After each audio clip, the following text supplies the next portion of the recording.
everybody! Hello, hello! Happy Friday! Woohoo! We're doing the things and the stuff. Hello! Sorry for starting a little bit late today. We had internet troubles. We have somebody who is still having internet troubles, but we are going to just get this party started until Bash is able to join us again. Oh, I forgot to change the overlay. Your name still says Rosie. Oh well, you'll have to deal with it. You're Rosie in your heart, and that's fine. In my heart. The one thing I had to do this week, and I completely forgot to do it. All right. That's fine. Let's start with our introductions. All the way to the left, we have Miss Kelly with the cat ears. It is I. It is I. Cat Vola. Yes. I am playing Vola, the barbarian, half-orc barbarian, who is a cat as well. I'm caught on the cat ear thing. Anyway, you can find me at cavegirl.com and cavegirlprod on Twitter. Next we have Matt. It is myself, Matt Lawson, VO. You can find me on Twitter at Lawson VO. I am an accountant and aspiring voice actor, and I play the Verdun G. I will give you the full name, but unfortunately we saw the other people's names. We wouldn't have any time left in the show for you to complete. I think you should do the overlay with their entire name. It would fill up the entire screen. Just a paragraph below that. It would go off of the screen. It's too long. Jugi's real name is just too long, y'all. You'll have to go back a couple of episodes and hear it that way. You may hear it. You may hear it a couple of times. Oh, next up, we have Kirsten. Me. Hey guys, 'tis I, Kirsten. I am playing the Goblin Warlock Dee tonight, although my name says Rosie. That was the other character I was playing. I am an artist. You can find me on the internet at myriad_x is my social media handle on all social media platforms, so I am most active on Twitter and TikTok. And next we have Seth. It is I, Seth. I have gotten 3 hours of sleep last night, so it's going to be a really fun game, and I am playing the Death Priest Rouge. Yay. Yay. Ranzit will be joining us as soon as he is able, and I am your Dungeon Master for this evening. Hi, I'm Mandii. I do the things and the stuff, and I'm remembering to introduce myself this time. Isn't that great? Very impressive. I am also an artist, and you can find me on the internet everywhere at the Mandii. My name is right below my little face right here. And, I'm going to do the recap this week. Because Vola sucks. Oh. I mean, I wasn't gonna say anything like that because that's not fair. But you know, stuff happens, and so I'm doing the recap this week. Which guess what that means, folks at home? That means I get luck dice, not only one like the players get, but I get two. You know why? Because I said so. It's okay. Andy told us we weren't going to get involved in fights or anything this session, so yeah, so but I can use it. I can use it for other things. I can use it for, you guys can use your luck dice for any D20 roll. Period. I'd said that before, but I'm saying it again. So, Period. Insight checks, deception checks, things like that. You can use it for all those things. Come here. Kitty! Mother, come here. Mother, I crave violence. Anyway, it is I, the DM, who is going to give the recap. So, last week, our wonderful adventurers, the Adorkable Killers, made their way with Iku, their faithful guide, to the deserted village of Mbala, where they happened upon, or rather found at the end of their search, Nanny Pu'Pu, who was a green hag posing as a frail old woman who also happened to have several flesh golems, in shallow graves next to her house, completely, totally harmless. The party was able to dispatch the hag and, with the help of Iku, able to stop the flesh golems once they were, without their mistress and the amulets that control them, and proceeded to burn the bodies of not only the constructs, the flesh golems, but also, if I am recalling correctly, the hag herself. That's right. Granting Iku the vengeance that she wanted and the justice that she wanted, because as the party had learned through lots of grisly evidence that Nanny Pu'Pu had eaten literally all of the people who lived in Umbala. And their bones were lining the streets and the entranceway and all of that fun stuff. She was bad news. Bad mamma jamma. Yup. And I believe that was basically... I just don't remember how it ended. That was you decided to camp in Umbala, and you had wanted, if I'm recalling correctly, to do some searching. Yeah. That's right. Around the area. Because you found nothing of value in her hut. Right. And Iku agreed to help you search if that was what the party wanted to do. So you set up camp for the night, or started to set up camp for the night, it's not yet nighttime, and have agreed to search for things. So it is, I'm going to say it is not yet nighttime. It was like midday when you fought Nanny Pu'Pu and the Flesh Golems, which sounds like a really dope punk band now. It does. It does. Nanny Pu'Pu and the Flesh Golems. So that pyre has been lit and is still going. An awesome band, I agree, Sepulchron. And I'm sure it smells wonderful. I need that tattoo. Yeah, so good. It just smells like meat. Which, if Rusty was here, he'd be thrilled. But he's not. Druge Because is... he's But not he's the not. same person. Druge is studying. Well, Druge will be making, like, skull angels before he goes to bed, so... Oh, jeez. Okay. Moving on from the desecration of bodies and the remains thereof. Yeah, it's like late afternoon. If you guys want to search around now and then do the nighttime camping thing, we'll just like skip to the next day. If you guys want to search now, you can. If you want to wait till the next morning, you can do that. How would you like to do that? I'd like to search now. Yeah, Okay. I'd like to search now as well. I will help my friends. Okay. I don't know where I am in space as far as where I start, but I want to go to the left. Where are any of us in space, really? Yeah, true. Just drifting through the abyss, you know. No, it's fine. Everything's fine. All right.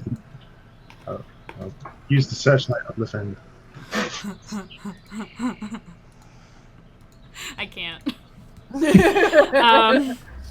I'm just picturing like the buddy film where Juki turns on the searchlight over the in Abyssal. Druge is like, turn that damn thing off! Yeah, probably. How dare you? Okay, so where are you guys looking? You've got, it's basically, there's like remnants of structures like set up in like rows. There is, I'll say also while you were searching the area and walking around and looking at everything, you did notice that there is one of the few little structures that are intact is a cistern, like a well. There's that. There's lots of ruins everywhere. So if you want to just say, like, we canvas out and look, I'll take, like, investigation checks. Okay. Yeah. From whoever wants to do one. I got an 11. Okay. I got a natural 20. Ooh. I also have an 11. So what role was it? Perception or Investigation. investigation? Yes. Okay. In that case, I got a. Oh, yeah. Oh, yeah. Yellow Cubes, thank you for resubbing. 8 months. Lathander, Woo-hoo! the light of Lathander doesn't work very Yeah, well. yeah. Obviously, the batteries have run out in the searchlight. Just click it on your phone. Yeah, exactly. Just like, it's not working. Shake it! Wait a minute. Oh my god, you shake it like one of those shake weight Shake it like a things. shake weight. Shake it like a shake weight, shake it like a shake weight. And there's the first clip of the evening. Shake it like a salt shaker, shake it like a salt shaker. Oh my god. Juki just falls over. Juki just falls over off the fucking plateau. It's fine. Everything's fine. Oh, Replacement characters, though. Yeah, it's time to roll up that new character now, Matt. You know what? Fuck it. I will also roll for Iku. Nope. That was a nat 1 for Iku. Suck. Iku sucks right now. Okay, so Druge. Yes.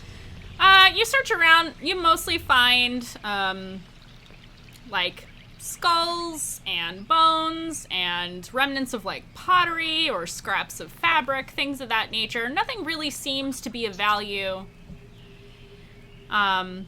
And you realize as you're looking through all of the structures, you know, in a very thorough way, as you are probably familiar with looking through old tombs or discovering old tombs and things of that nature throughout your work as a death cleric, because, you know, that is kind of, like, required. Thanks. You find yourself standing kind of in the center of everything, and near the cistern, and it's about it's 15 feet in diameter, and there's no lid, so when you look down into the water you just see black scummy water, and the walls of the cistern are lined with bricks. It's really the only thing other than the hut that the hag was living in that is in any kind of shape to function in any kind of way, but the water does not look drinkable. Is there like a bucket or anything? Like, was she actually drinking water out of it? Nope. Got it. Nope. I will tell the rest of the party, hey, I have not found anything, but the only thing that looks like anything of interest is this cistern. Should we investigate further? Yeah, I think that'd probably be a good idea. Yeah, it's the water is like completely obscured. It's like beyond murky. Like if you dove into it, you wouldn't be able to see. Is there any kind of like wording or anything around it? Like any kind of Nope. Nothing? Just plain. It's very simple. Iku looks down and she goes, "Ugh, I don't remember it looking like that. Guess it was untouched for so long. Or corrupted." If you give me till tomorrow, I could try purifying it. Do you want to wait that long? Iku says to the party. Well, I mean, I don't have it as a prepared spell at the moment, but I could prepare Well, it. we are camping here tonight, right? Yeah. Yeah. I mean, maybe that's one thing we can do, and perhaps life would return if we purified the well. It's up to you guys. Yeah, fuck it. I got nothing going on, guys. It's fine. I'm on your time, clearly. Let's do this. You and you just said our guide's name, and I Iku. Iku. both know how to get to the Oracle, correct? Yeah, she knows how to get to Orolunga. How long is it to get there from here? Let me double check. Iku says as long as things go as planned, 1, 2, 3, 4, 5, 6 days roughly. It's deeper into the jungle beyond Umbala. I gotta check the pack. Oh wait, I'm the pack rat. I'm holding everybody's freaking rations. I've only been taking mine off.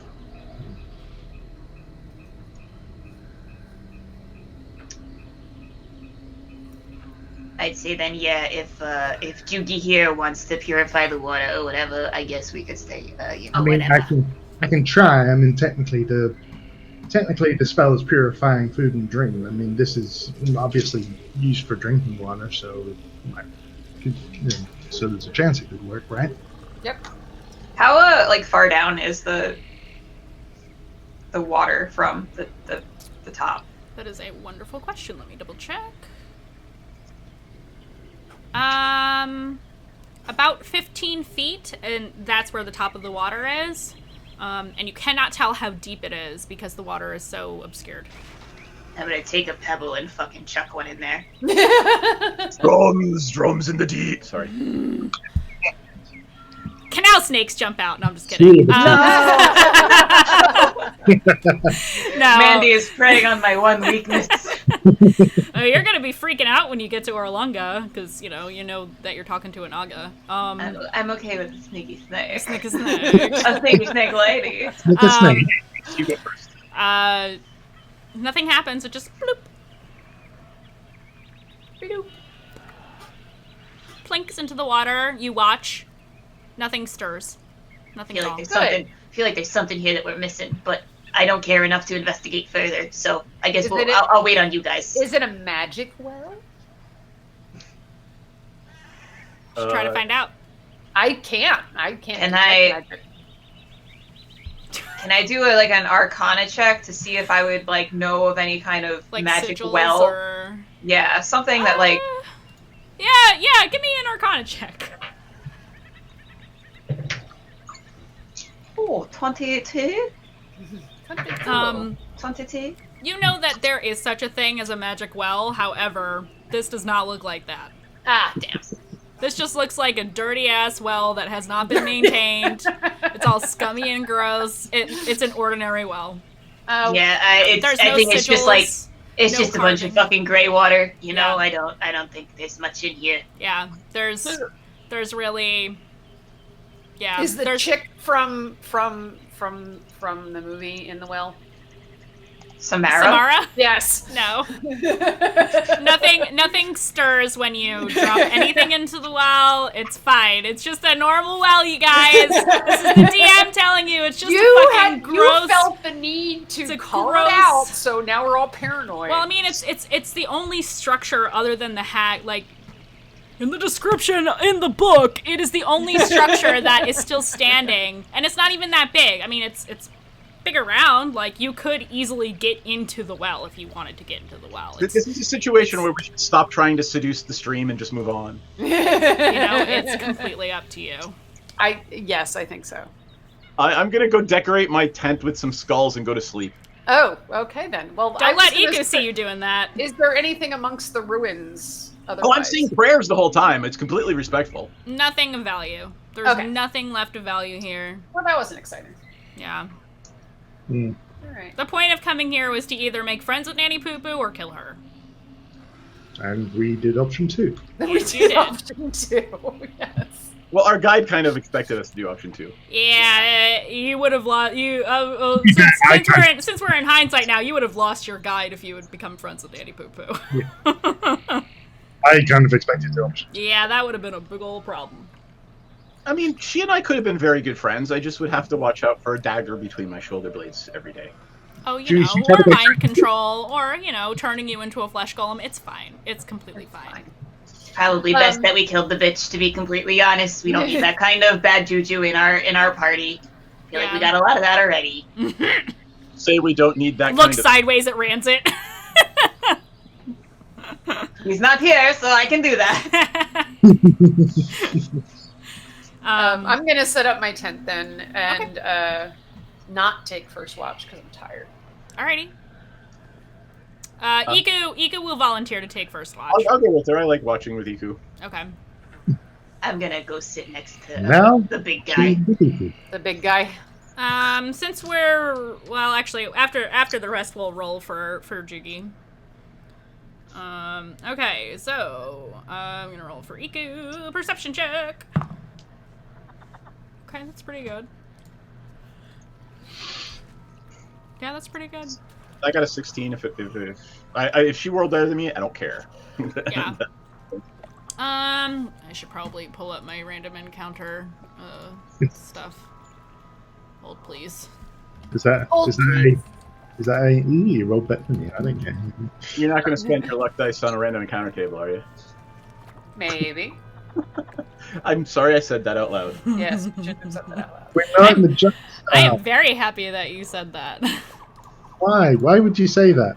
Because he's an idiot. Danger. Who was forcing me to... Get the pig away! You said the session was mostly up. Honk!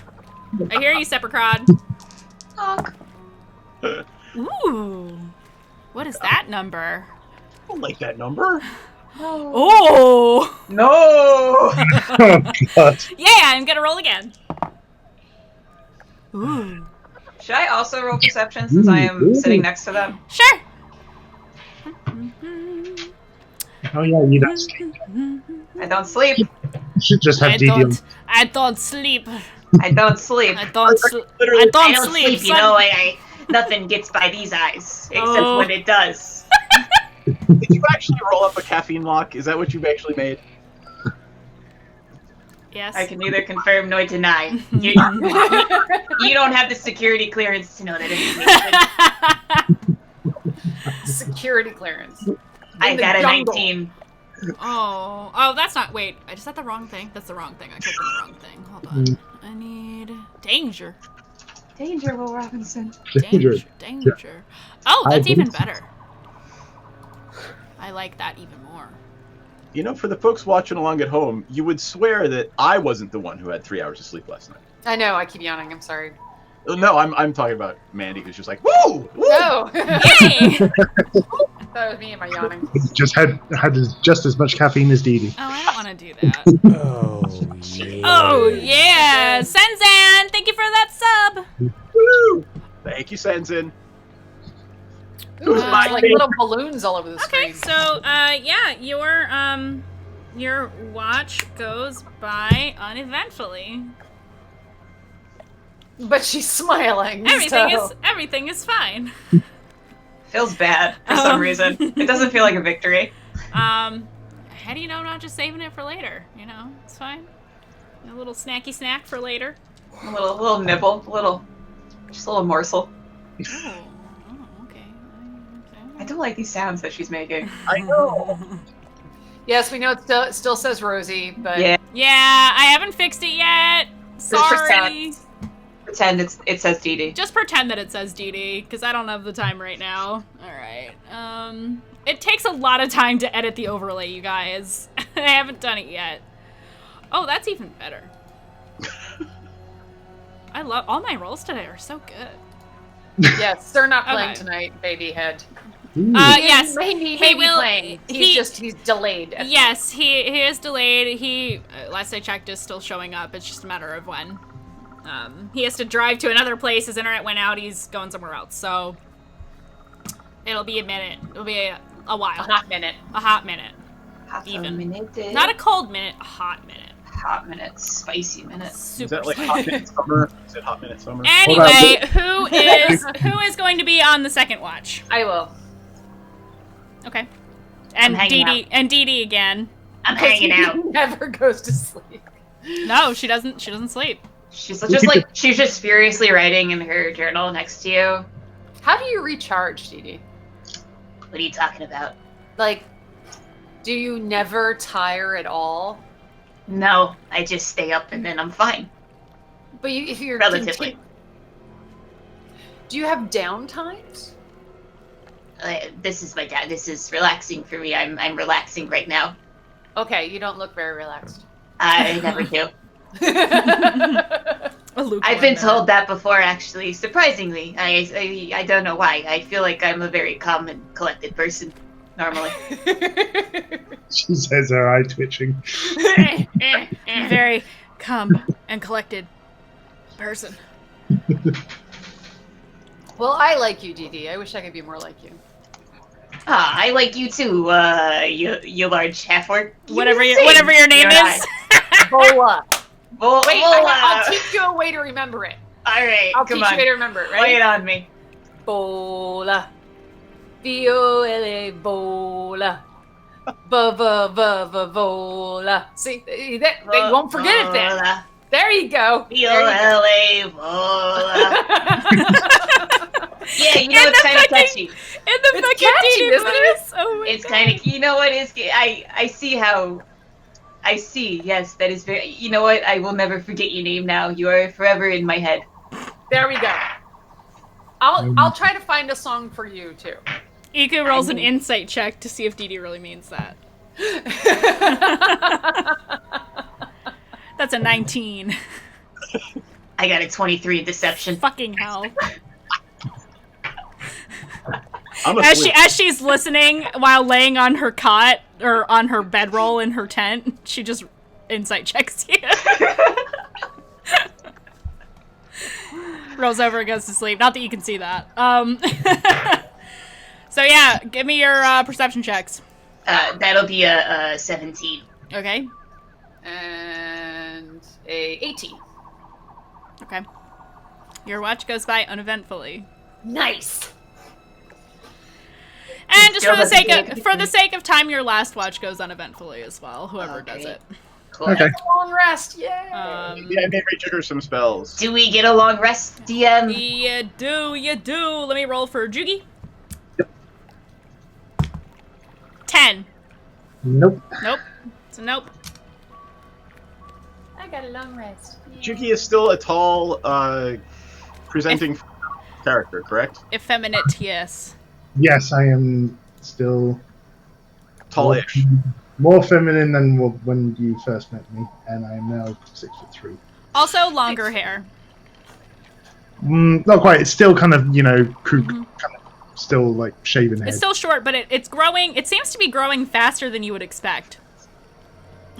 Because of one of the mutations you had. Because one of the mutations you had recently was that your hair got longer, right?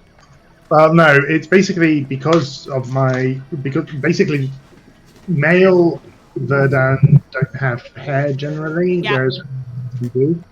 So because I'm more feminine, then I've got a bit of hair. But I've only been slightly more feminine, so the hair growing isn't as quick as you might think. But it's starting. Yeah. Also, it's Soon red. you'll be paying a couple $100 like the rest of us at the salon. So true. So yeah, day breaks. Jugi is able to say their morning prayers. Okay, I'm gonna change that. Praise the Thunder. You gotta stand like this. Yep. Praise the Thunder. Oh, last Thunder, may you wake up in light dawn after the day of burning one of the evils of this world. Yep. 100%. Consuming iron fire and her ashes scattering everywhere, and all the joy that was to be found in burning this green hag. Yep. With a strange name. Yep. You feel a sense of satisfaction come over you. You've done good work. Jugi, you've done very good work. Iku is kind of like she's kind of like sitting off to the side from the camp and eating like a ration, but she looks like she's like deep in thought. It's just kind of chilling. Had a very stressful day. She did. Yeah, How she you doing, found out that there's no survivors from this place that she loves. I go up to Iko and I say, "How are you doing?"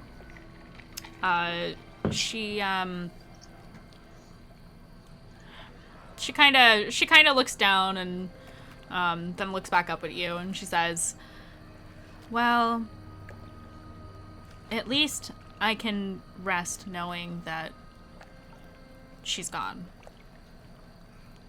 And that she won't do this to any other towns now because she's gone." Right. That's really the only thing I have to hold on to from this.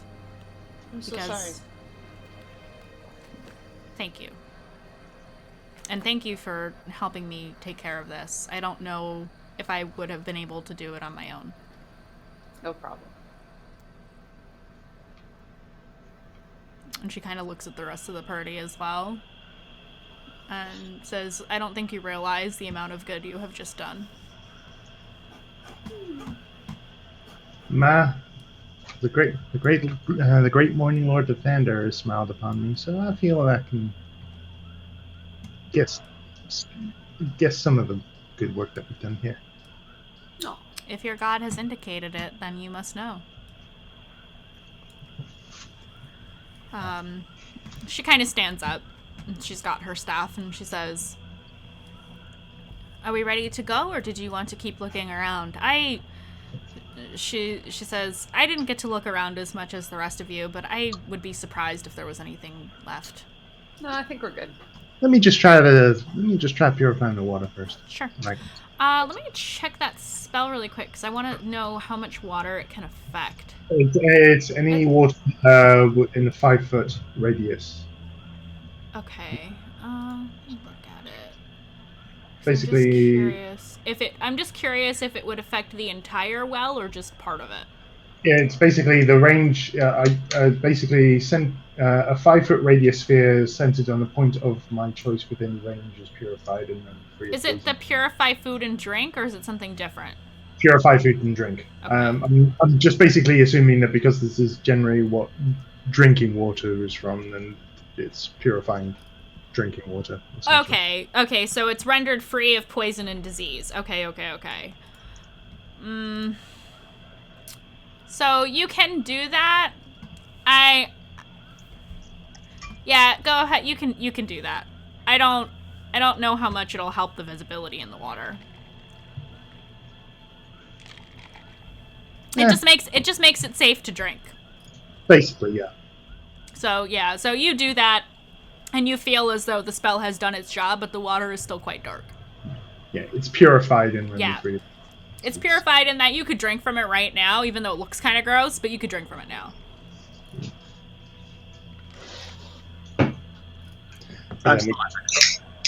But then we don't have much chance for our own water needs. If Renzo would stop asking for mayonnaise to keep going on. I just imagine Ranzit just dumping mayonnaise into the well. I'm not gonna say he does that because he's not here, but I just envisioned that just now, and it's funny to me. So anyway, back on track. So you purify the well. Anything else you want to do before you move on?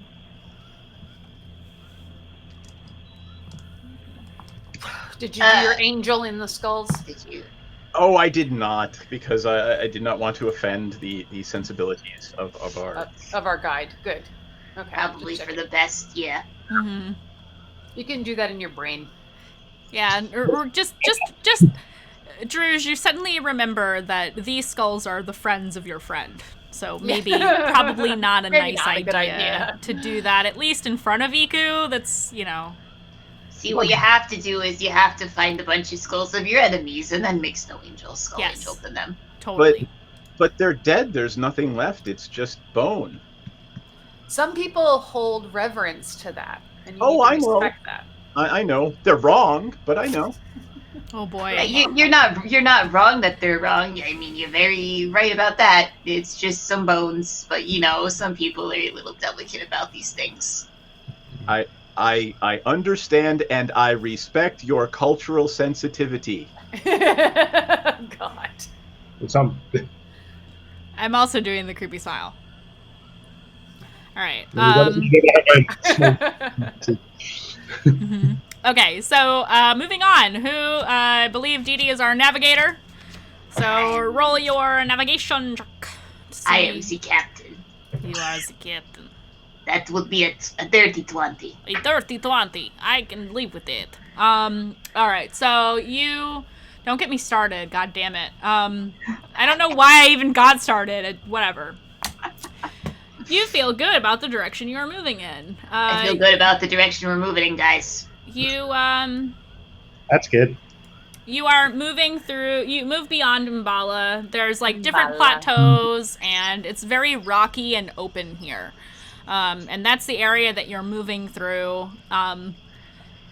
Easier visibility for you all in case anything jumps out at you, but that also means that you guys are visible. So you kind of lay low and you're just traveling and staying in the shade because it's quite hot out today. It's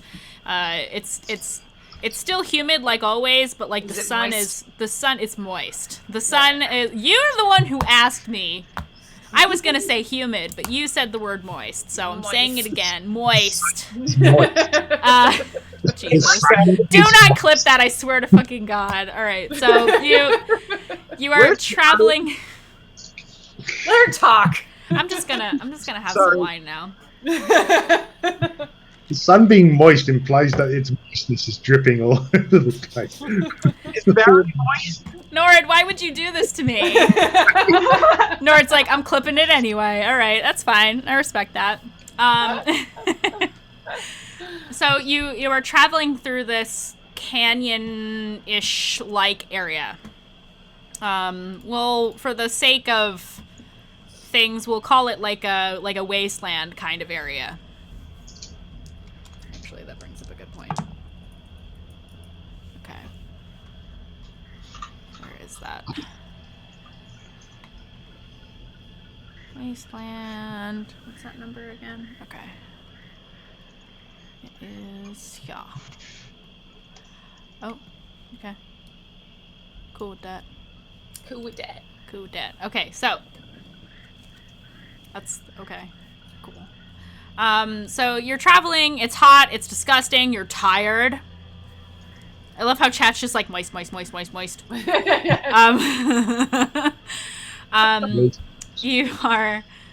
guys crack me the fuck up. I can't even. You travel throughout the day. You do not encounter anything. The weather is unforgiving, and by the end of the day, you are fucking not exhausted, as in like you gain a level of exhaustion or anything like that, but you are wiped out. You're tired. You're very, very tired. What? I said you look lovely this evening. Damn Skippy. I also think we're moist. Stop it. Stop encouraging me. Nord, if you want to put that clip in the clips channel on the Discord, you'll be able to post the link there. Cool. I think you're already on there. I don't know why I just did that. I'm pretty positive you're already on the server. But yes, please put that in the clips channel, because you can't post links in chat here. We have it turned off. Bash will be joining us shortly. Excellent. He just messaged me. Yay. The baby head stays up until then. Hey. Just in time to go to sleep. Just in time to go to sleep. Thank you, Nord. So you, so long day. You're super duper tired. You are just beat. Oh, there he is. Hello. Hello. Oh, Oh, you have no background or anything. oh my Wow. god, he's like Completely in the real world. exposed. So exposed. All right, let me turn off the baby head real quick. A little human. Oh my god. Nope, it's a Matt. There we go. I fixed it. Nope. I had to Nope, change. it's I Randy. had to There it change. is. I had to change it to me. I had to change it to a different window to change it back to him. Hello. You arrived just in time for us to go to sleep.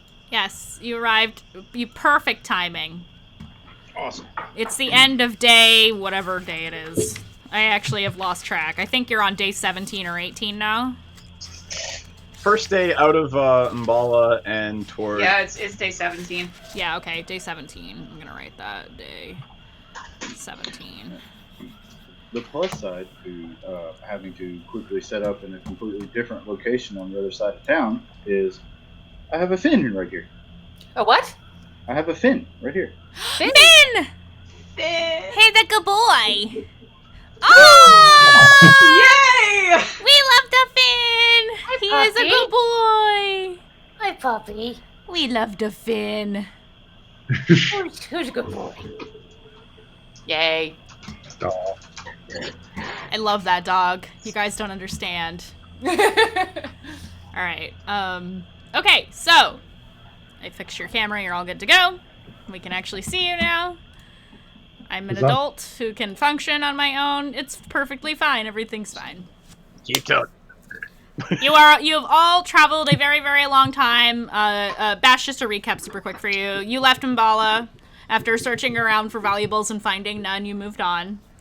You are still in the wasteland area under the guide of Dee, who has been rolling very well for her navigation checks.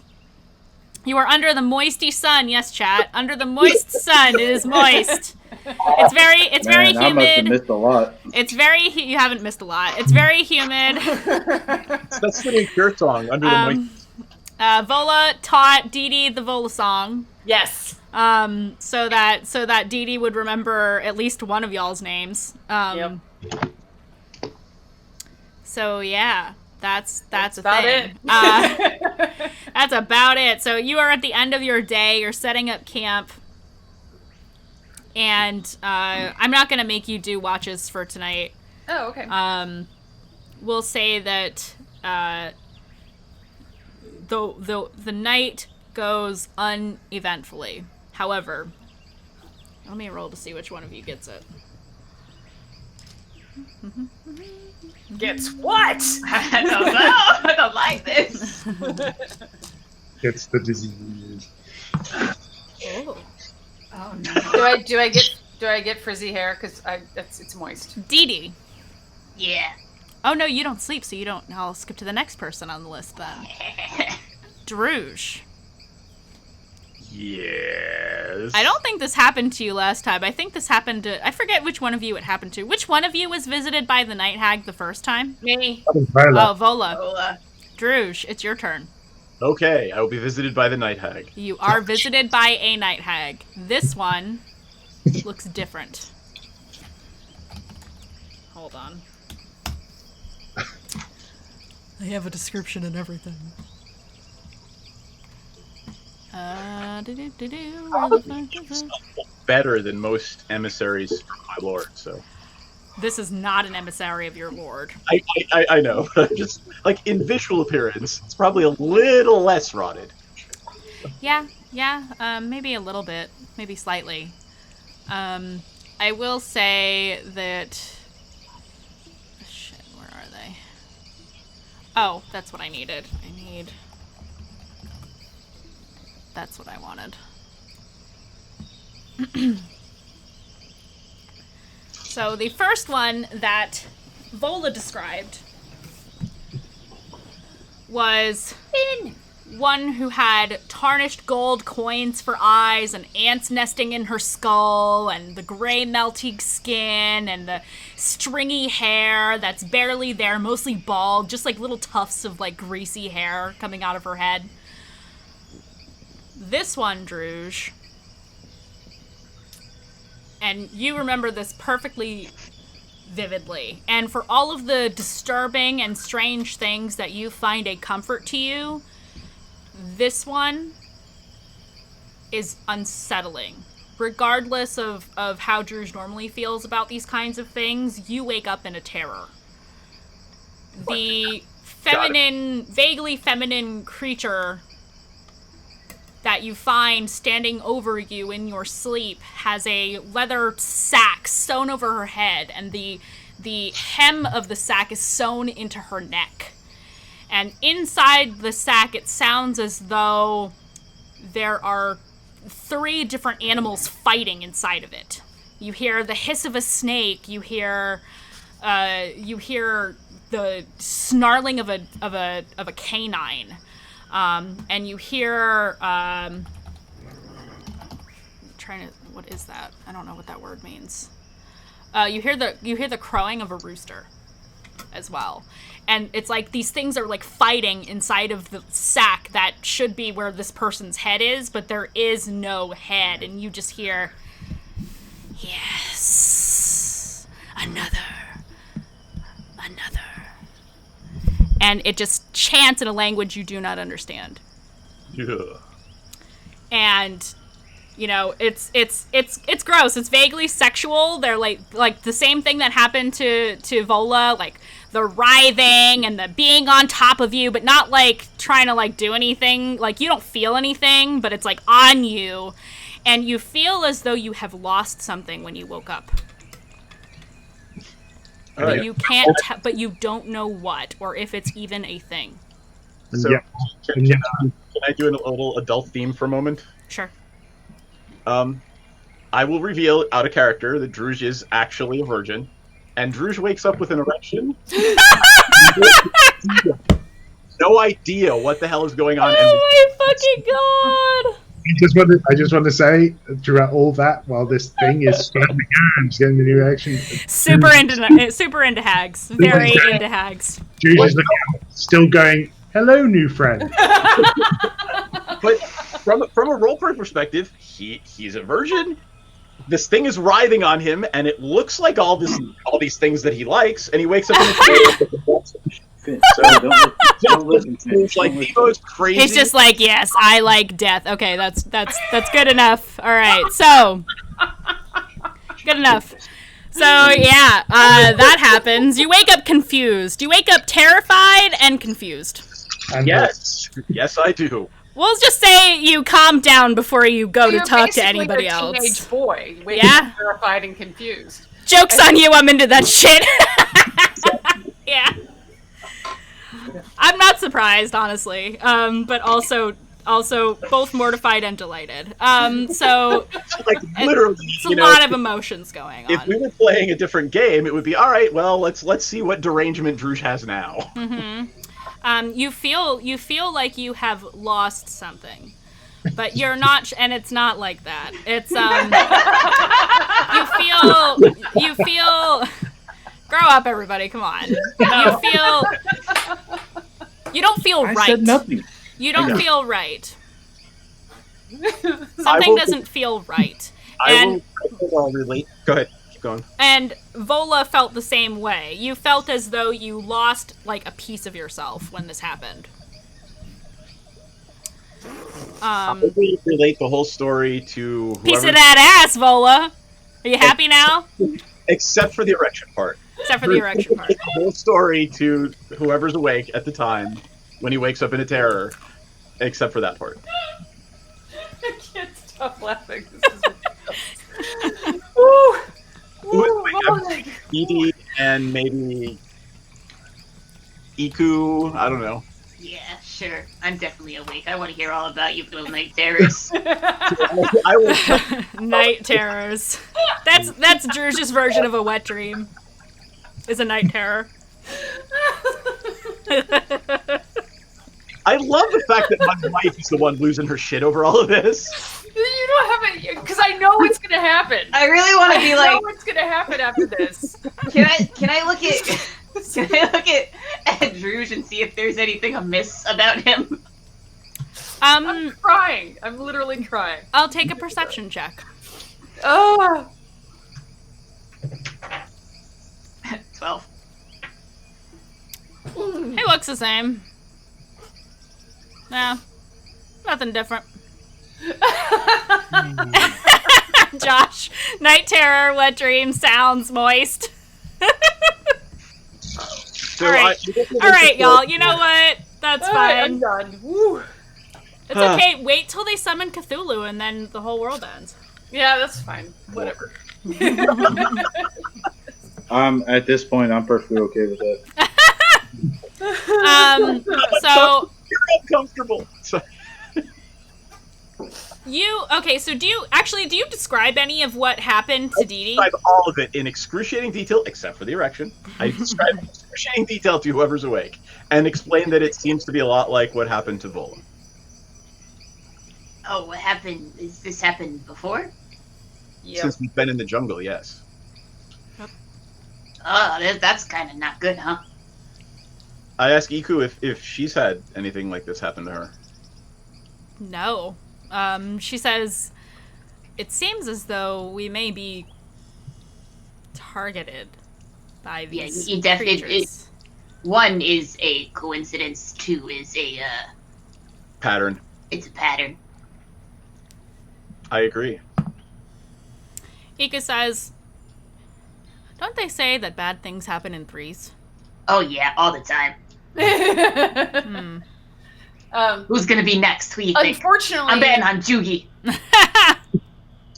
Unfortunately, in the jungle, bad things just happen. They don't happen in any number. They just happen.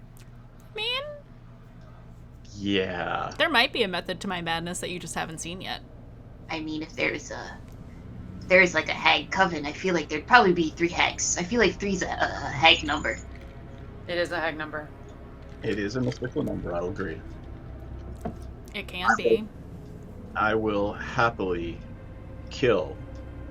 Yes, kill. Humans. Why'd you stutter on that word? Yeah, Why'd you think pause? about that? I'm Something not- else happened? I'm not Something you're not telling us? Are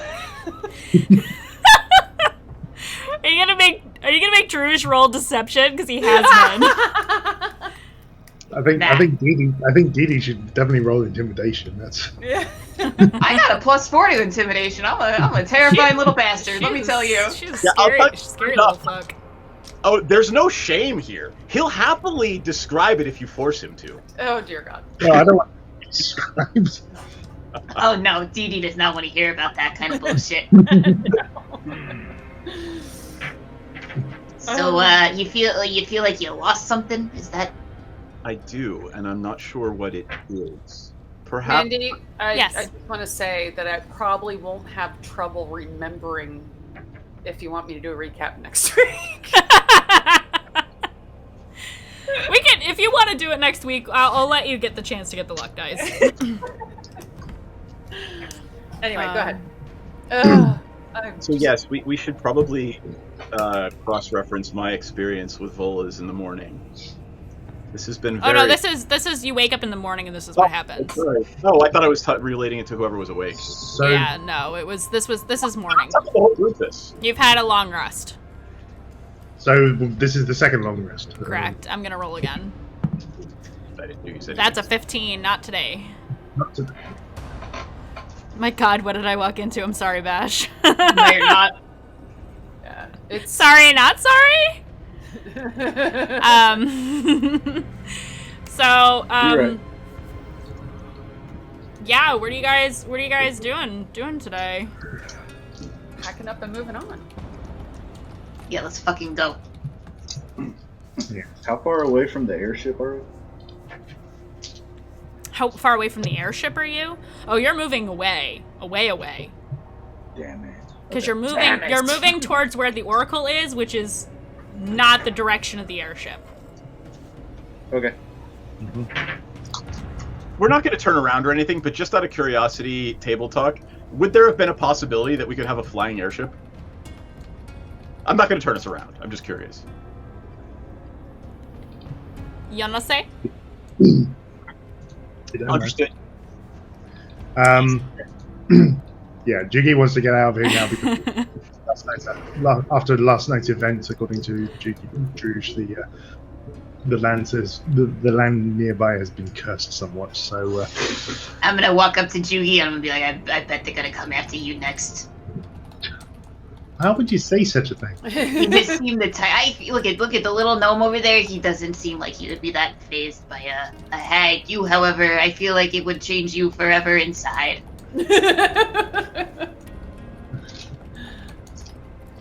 I'll make sure I cast protection from evil and evil on myself. I'm sure Lathander will watch out for me. Jiggy suddenly starts getting very nervous.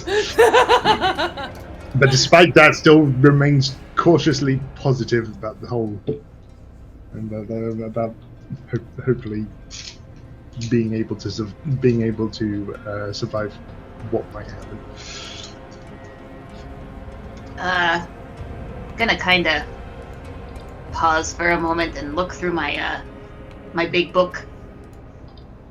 So you got visited by 2 already, right? Yep. Iku said things come in 3s. Indeed.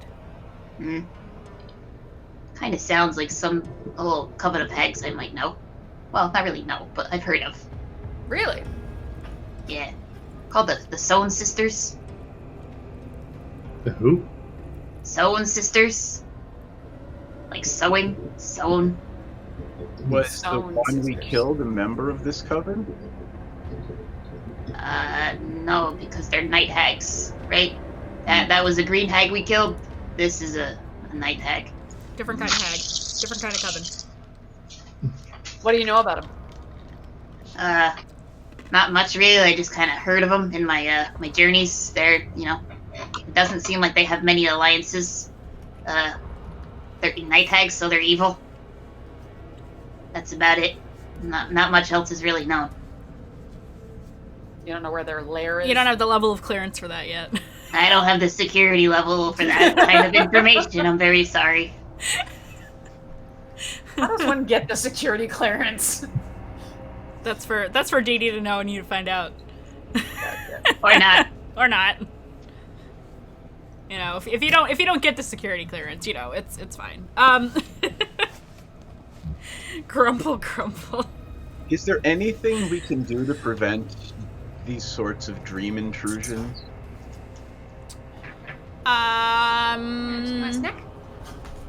Could I, being proficient in Arcana, would I know of anything? I would say that there are methods of protection from things like divination, of course, which you know out of game. But as for something specifically to protect you from something invading your dreams, you don't know. It would be powerful magic if it were, and not easy to get. That much you do know. It would be a rare kind of thing. It wouldn't be something that you could go to a shop and find unless you found, like, a master enchanter.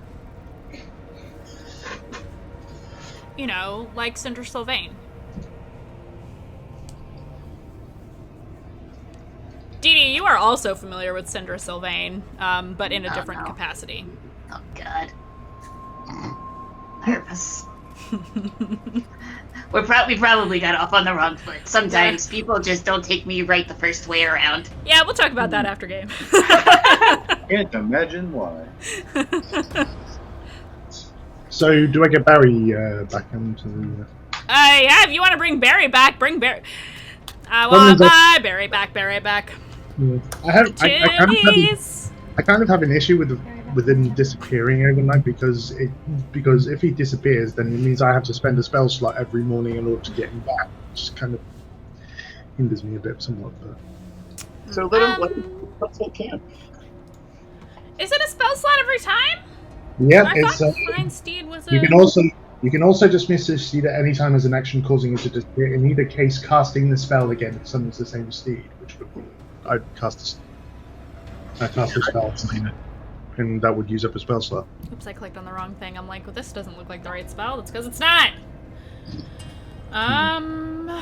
Your steed serves your mount, both in combat and out. Even Signifon with it allows you to fight in a seamless unit. It can be within 1 mile of you.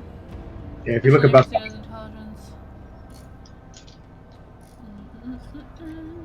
You can dismiss your steed at any time as an action, causing it to disappear. In either case, casting this spell again summons the same steed restored to its hit point maximum. Which means I would have to cast the spell again, thus using a spell slot. How many days has it been? It's been a few days. Yeah, Barry can still be out. He can still be out. I'll allow it. It's just Barry. It's fine. Just Barry.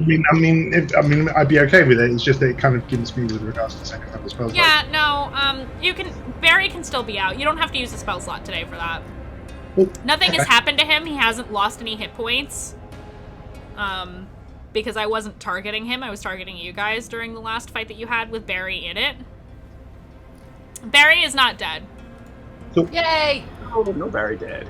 I may have made a joke like that him Barry was dead, but I out. didn't mean that. Barry's not dead. Technically. And even if Barry dies, Barry can come right back. Yeah, just as long as Jugi casts the spell again. Yeah, Barry's a celestial being. So Yeah, Barry's not really a dinosaur. He just looks like one. He is Barry the Undying. Barry the Eternal. Yeah. Barry the Endless. Barry the Eternal. I like that one. That one sounds Barry, cool. Lord of Time and Space. I could keep going. I could go all night. Somebody please fucking stop me, I swear to God. So what are we doing now? We going, yeah, we what are you heading out? Yeah, we're just continuing on toward. Continuing on. Alright, give me another navigation. Shit, where's my good dice? Eastward or westward? It's I'll say it starts to rain in the afternoon today. Ooh, I love that my music just changed to rain. That was just really good timing. I did not do that on purpose. That 16. just happened. 16? Yes. Let me check the DC for today. Give me just a moment. One moment, please. Un momento, por favor. Please hold. Please hold while we connect you to the right. Please hold while we connect you to a DM who gives a shit. We're going to be holding for a very long time. Don't look at Thursdays. Don't look at Thursdays. Not that TPK. TPK. Clip 2. So many clips today. Barry the vampire dinosaur. Oh my god. Barry the zombie. No, he's not a zombie. He's a celestial. He can't be both, I'm pretty sure. Maybe he can be both. He definitely won't be a zombie. Can you be both? Can you be both? Well, I you're don't the know. DM, so Be anything You know, you set your heart you know what? I'm gonna create an entire race of celestial zombies, and we'll see how that helps you all. Oh, an entire race of celestial Petrus or whatever swords. Could you Hadrus- imagine, like, a bunch of fucking undead, like, monstrosities with wings, though? That Yes, sounds I can. That sounds fucking dope, actually. Sorry, I'm trying to find the navigation thing. You are in Wastelands. What did you roll? 16. Okay. You feel confident about the direction in which you are moving. Is there ever going to be a morning where you say you don't feel confident about it? When I roll really fucking You are going in the wrong direction. When you roll low, you say, I think you're going in the right direction. Actually, it's part of the survival aspect of this is that I don't really tell you whether you're lost or not. You just have to figure it out. So, theoretically, if you had not hit the DC, which I will tell you that you did, so that you don't start fucking panicking, going, where are we? I don't know where we are! You could get lost in the jungle for the entire fucking campaign, and I will say nothing about it. I just want to take issue with your characterization of how we would react to not knowing where we are. Because You no longer know where you are. me, myself, would be like, alright, so We live here now. this is it. This is where I die. That's what Vola would do. I'm just saying. Or, you know, the wise among us might say, let's find the river and go north. Yeah. That would be too easy. I don't need a river. I don't need. No, a river this for is that. where I die now. Why are we making Barney references in chat? I'm very disturbed. Because of Barry? Barry is like white Barry and the gold dinosaur? and sparkly. He's not purple. He's not purple. Ah. Barry is not purple, chat. That is not canon. All right, where are we going? We're going. Let's do this. We're All gonna right, go come down on, the let's farm. go. I don't know. I'm just Yeah, I following guess- along, sketching up airships. I guess I better serve up something fun, huh? Oh no, Hey, you're the one who said, what are we doing? What are we doing? I'll give you something. I meant, are we walking in the forest or not? Give you a little something. No, you are still in the wasteland area. Cool. Yay. Alright. Let me find out what this is. Okay, I'm gonna roll again. You know, I'm gonna do something. As we're walking along, Druge realizes he has something in his pack, and he's just gonna quietly, like, drop some fine clothes that weigh 6 pounds on the ground. I do not Cat. need fine clothes in my backpack for 6 pounds weighing me down. Say hi to Cat. Cat. Ooh. Meow. Oh, yes. Meow. How many do I need? What are those cat ears, Mappy? Meow. Are you mocking me, mother? Yes, I am. me, mother? She might attack I me. told you. One I of us, trade mother. nothing. One of us. Oh, I don't like that. I'm gonna re-roll. I You crave smell your sustenance, treats? mother. I Is that what you eat smell? devour their Oh, souls. that's even better. Okay, that's one of my luck dice. I'm announcing it because I'm nice, even though I don't have Don't to. attack me. Don't attack me. It is, today is dry. I think I said it rained towards the end of the day. I'm gonna say it's earlier afternoon, so it hasn't rained yet. You can see the clouds rolling in. It's starting to become overcast. And you're walking along. There's a lot of boulders here. Some are as big as houses, some are smaller, some you can easily climb up on. Some would take some checks because they're so large. The ground is quite uneven. It's very rocky here. You can see trees in the distance, but you're still in the area that doesn't have a lot of green or anything of that nature. And you come upon this like rock formation of sorts. There's some vines hanging from it. There's a lot of clusters of rocks and things of that nature. I got distracted by a message. There's lots of rocks, and they're all kind of pushed together, and they form like this, you know, it's it almost doesn't look natural, but it is. But it looks like coincidentally like a built structure. And just from time has worn it away into like this almost gate-like shape. And you round the corner of this, and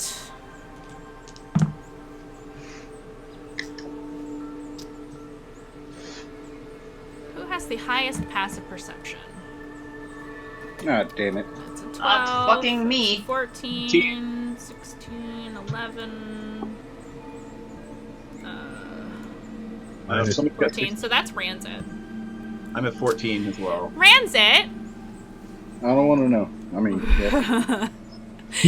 where are you in the marching order? I would assume you're kind of bringing up the rear. In some in the kind rear of with the way. gear. In the rear with the I'll gear. probably. I'm just Because Drew's was usually the last one, right? Mm-hmm. And I would be in front of Drew's because there's no way I'm going to be in front of Dee. Yep. Jugi's always in the middle to provide Yeah, this because of the protection. aura. Well, it's first because, survival. Yeah, I'm probably in front of Drew's, being all Okay. nice and tall with him. So, or almost as tall as him. Okay, so you're in the armor right now? Yes, ma'am. Still? Okay. So you round this structure. And everything seems fine until you get around it. And ahead of you is clear, but you catch in the corner of your eye movement. And as you turn, while the rest of the party has not seen anything, there are 4 giant scorpions. Basically climbing over the rocks and descending upon the party from behind. I need everybody to roll initiative. Everybody is surprised with the exception of Ranzit. Let me turn on some battle music. Dun, dun, dun. I am using an inspiration to reroll. Okay. I also Get used off an my inspiration. Ooh, That's that a was like, 20. ooh, that was nice. Choo-choo-choo-choo. Hey. Wow. The spellcaster buffer actually gets to go relatively early. That Okay. 23. Hold on just a second. Okay. That's 2. That's 3.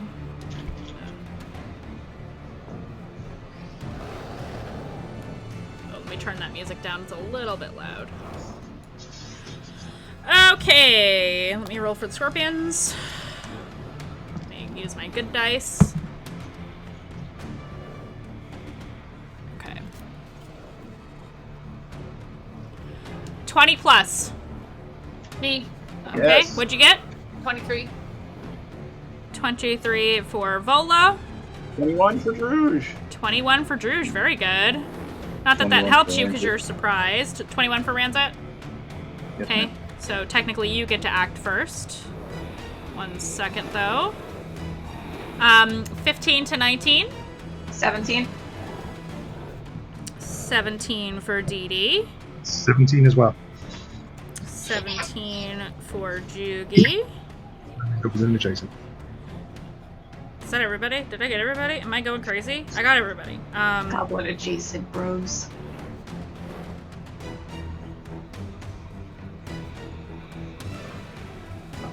Alrighty.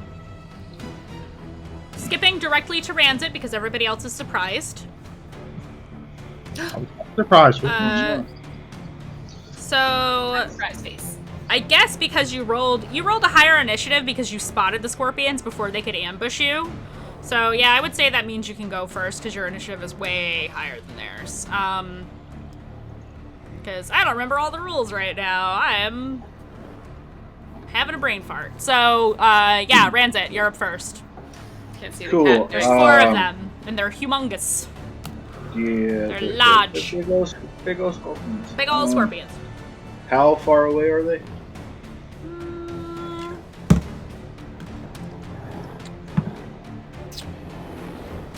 They're about Say they're within 50 feet of you.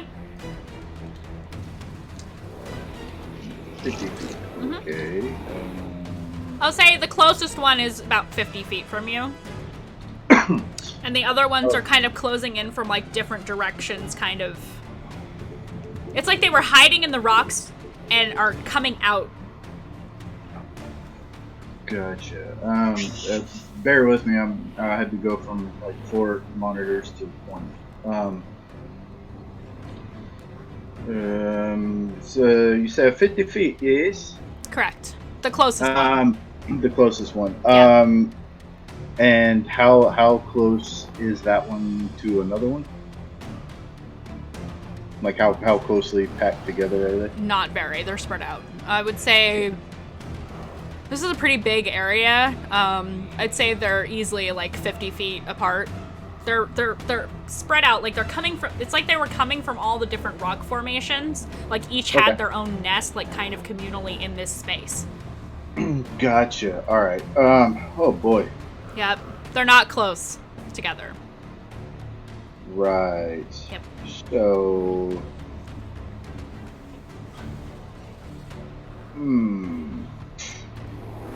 Oh man. Oh, this is not good. Nope, not making this easy for you. Well, no, not that. It's just, oh boy, this ain't good. I'm gonna make myself large. Okay. I'm gonna make myself large and then activate a defensive move. Okay. That's your And turn. That's my turn. Okay. I'm now 12 feet tall. Yay! Next up is the scorpions. Woo! They are going to dash closer. So the one that was closest to you, Ranzit, is basically using its full movement to get within 10 feet of you and Druge. The other one is using its movement to get up over the rocks to get in front of the party. Okay. So there's one coming around the front. It hasn't quite reached. It's on the rocks still. It's trying to loop around and trap the front of the party. And then the other two, one is coming up behind the first one and is approximately 60, we'll say about 60 feet away from where Druge and Ranzit are. And another one is coming into the side, but is still roughly 40 feet away from like where Vola and Jugi are at, so off to the side. So basically what they're trying to do is surround the party, is the idea. They're coming from all directions. So that's them, because they can't move fast enough to attack on the same turn. And now we are out of the surprise round. Vola. Vola. Vola's mad. Vola's mad. Vola's mad. Is that your way of saying you're mad. raging? Yes. Okay. Vola mad. Vola mad. Vola smash. Yes, raging. So, Great Axe Scorpion nearest. Damn. Okay, what's your movement speed? Your movement is 40? 40, yes. You would have to dash to get to the... actually, the one that's behind Ranzit and Druge, you could probably run to. Yeah. So yeah, you could run to that one. Okay. But you can see that they're coming at the party from all angles. Got it. Yep. Alright. 13 to hit? That does not hit. Damn it! Your Well, I great guess axe I'm gonna bounces off of the carapace of the giant scorpion. I will try it again. Okay. You're in my way of my sheet, Hester. she's like right in front of the monitor where this is sitting. That would be a dirty 20. Nice. So That hits. But better hit. You're in my way of damage. God damn it, cat. That would be a 9. I'm sorry, mother. 9 damage? I'm sorry, mother. Yes, 9 damage. Okay. You're just gonna stand in front of my character sheet. Okay, that's Vola's turn. There's nothing else you want to do? I can't look at my character sheet to do anything. All right, Druge, it's your turn. There are 2 giant scorpions coming up behind the party. One of them is close enough for... Vola is getting up in front of one of them. I will step up next to Vola, and I will cast Guiding Bolt at the one that Vola just hit. Okay, you can do that.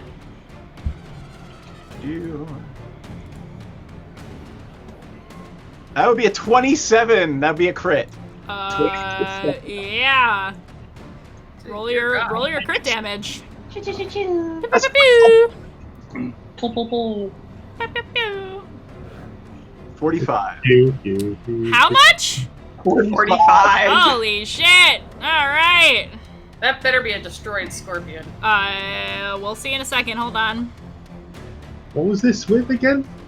3rd level Guiding Bolt. Wow. Oh, yeah, you kill it. It explodes, and Vola will be picking insect guts out of her clothing for days. Yep, for the next forever. Hooray. You explode it. It's dead. There's And still 3. I just go like this and just... bleh. Just like, is it like Dirty Dancing where it's gonna make it? Yeah. just guts. Oh my god. Okay. Druge, is that everything? Did you want to do anything else? I'm just gonna stand next to Vola, and I might have a reaction. You are also covered in guts and things. Rand's at you as well. Your beautiful armor is disgusting now.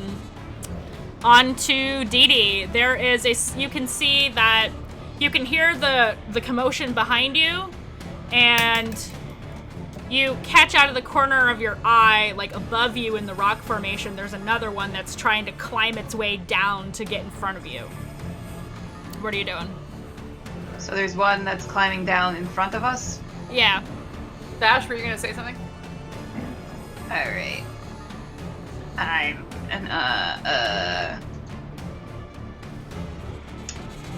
going to cast probably the first thing I'm gonna do is cast Armor Shadows on myself. Okay. Uh, That doesn't count as a spell for you, though, does it? no. Okay.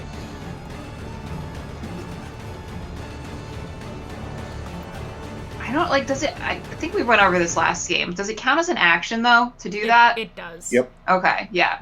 So then that's gonna be it. I'm gonna cast Armor of Shadows, and Okay. then I'm going to hide behind Druge. Okay. No, I was going to say the surprise round is over, so now it's just the regular round, right? Yeah, it's a regular round. So I should have went because me and Drew. Oh yeah, you should have went Did before I skip me. you? Yeah. Oh. I know. It's like I noticed it when I was like, oh, okay, Drew. Rand said it's your turn. Well, we rolled the same initiative. All right. At least we know what Dee Dee's doing on her turn. Yeah. Your turn. I'm so sorry. No, you're fine. I was looking at the numbers, and your number is the same as Druge's, so it fucked me up. Nah, it's all good. So there were two behind us. Drew's just made one go kabloom. Yes. And then there's two coming from the other direction. Correct. Okay. There's one, so you're facing where the one that just died was. So for you, there's one coming from the left, and you know that there's one behind you, and then there's the one in front of you, because there were two coming up from behind the party.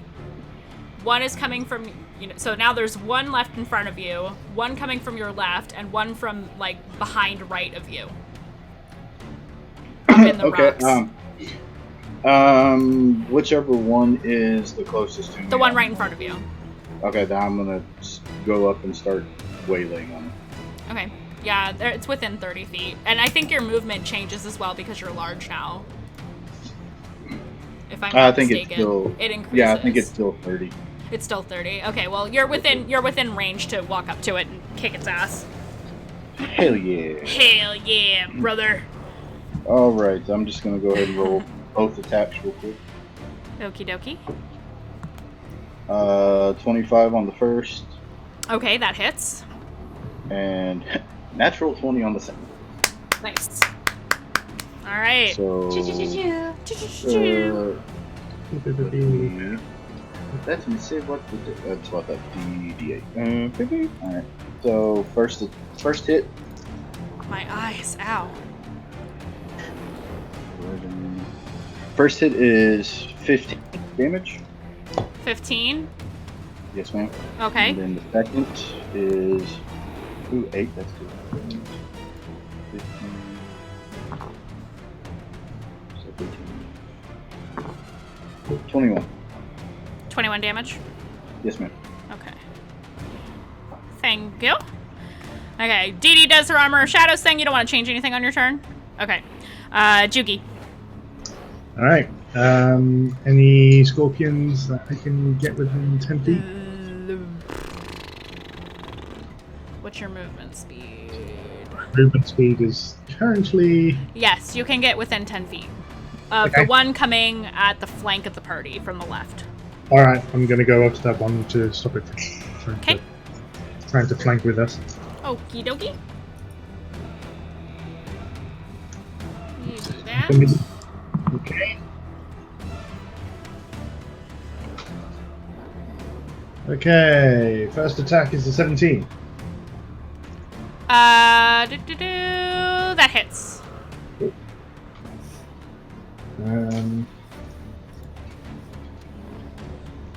I'm gonna hold back on the divine smites for a sec. You don't want to smite a scorpion? Smite. Yeah. Smite. 9 It's points. not glorious. There's nothing glorious about smiting insects, huh? That's, yeah. 9 points of that. How much? 9? 9. 9. So you did 9 points of damage. Was that the total damage, or was there more? No, I didn't smite this time. So Okay. second attack. Same again, 17. Okay, that obviously hits. I will use a level 1 divine smite for that one. Okay. So slashing damage. Ooh, that's that is 12 slashing damage from the polearm and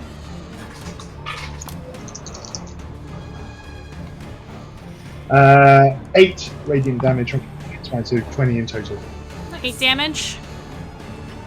Wait, so you did 9, and then you did 8, and then you did what? No, I did 12 for the slashing attack on the second attack, and 8 radiant damage for the divine smite for that. So that's Okay. 20. Okay. So that's 20 in total for the second attack. So 20. I think it was like 28. It'd be 29 total. 29. Sorry for Yeah. the. It's all good. One second.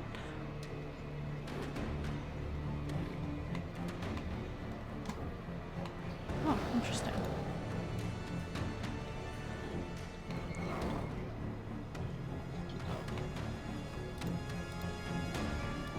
Okay. That is that. I'm sorry? I'm trying to make a point to total up all my damage this time around, since that last crit I made did like 80 points of damage. Oh god, yeah.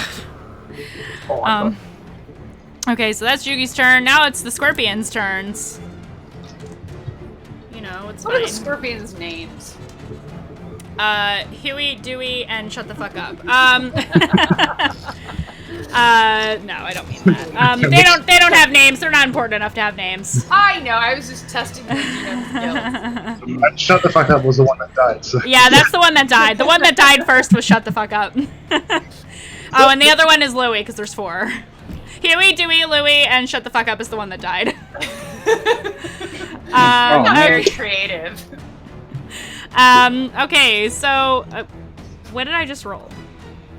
A die. Fuck, I rolled and I didn't even look and I picked the dice back up.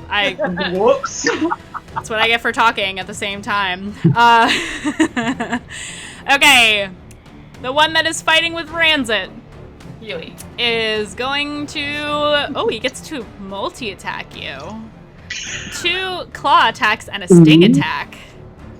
3 attacks. Command and coriander. Roll with the claw. The claw. That is a 23 to hit, so that hits you, I believe. It does. Go ahead and roll a constitution. Does that hit? Huh? I said yes, that hits. 23 hits. Sends But it. We still have the Roll hat. a Constitution save. Why? Because I'm going to use my reaction. You fucking bitch. Hold on. Does that prevent me from attacking you, though? No. It's a reaction upon getting hit. Okay. But after you roll the damage. Okay. All right. Okay. Get me all mixed up. I'm sorry. That is 6 bludgeoning damage for the first attack. Ooh. Nice hat. Before we get to the grapple check that you have to do, Ooh. it automatically means that you are grappled. Yes. So yeah, it just says, and the target is grappled if I hit you. There's not even like a roll to see if you get grappled. It just says you're grappled. That's interesting. So as that is happening, you use your reaction, and I have to do a Constitution save. Yep. Okie dokie. DC 17. That's a 5. That's a big old. Oh, I'm sorry. That's a 6. That's a big old 6. So yeah, I failed that. Cool. He's blind. He's blind? As a huge burst of radiant light expels forth from his fist in the scorpion's face. I hate artificers. I hate artificers. I mean, I'm still grappled, so it's still just a straight roll. Joke's on you! My scorpions have blind sight, bitch! They actually do. I was like, there's no way. That can't be right. Okay, so they have blind sight. So that means that... How can you have blind sight? Basically, you can see Without sight. using You can see without sight. vibrations and movement, and you know, Like how Daredevil. No, I get it. I was just Yeah. like blind sight. Yeah, that's what they call it in D&D. It sounds kind of dope, actually. Yeah. So it blinds it, but its blind sight kicks in and it's fine. I was like, there has to be something I can do. Oh wait, I don't have to do anything. So next claw attack. That is 16. I don't think that hits you. Nope. Not in this form, yeah. And even if it wasn't in this form, your armor class is 18. Okay, let's try the sting attack. Oh wait, is it somebody that isn't grappled? It doesn't say. It doesn't say that you have to, so I'm gonna say I sting you. He's a flexible scorpion. Yeah, scorpions, I believe you can multi-attack with all three on The one same character. target, yeah. Like super big character or creatures like the T-Rex, you can't. No. Yeah. That is 15, doesn't hit you with the sting, so it manages not to hit you. Thank God. Next scorpion, the one that is going up against Jugi.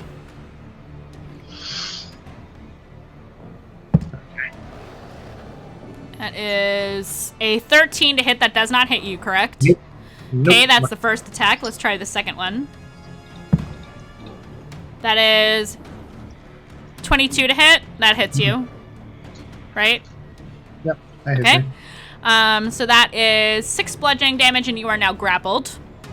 All right. Now it's going to attempt to sting you. What was that I just rolled? 12 plus 4, 16. I don't think that hits you. No, that just hits. Oh, it just hits. Okay. 16. That is 7 piercing damage. Cool. And I need a Constitution saving throw from you, please. Because you getting some venom. It's a good thing. My aura. Okay, that is. That is 16. You rolled 16?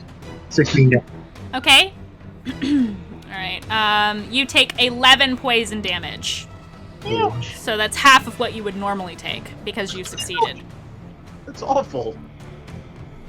They're giant scorpions! What do you want? Its fingers hurt a lot. They're hungry. They're hungry boys. They want to eat you. Is it just, They're hungry. They want to eat you. is it just disease, or are paladins immune to poison? Paladins are immune. It's disease that I'm immune It's to. disease. So, like, if Juki goes to a brothel, they can't catch anything.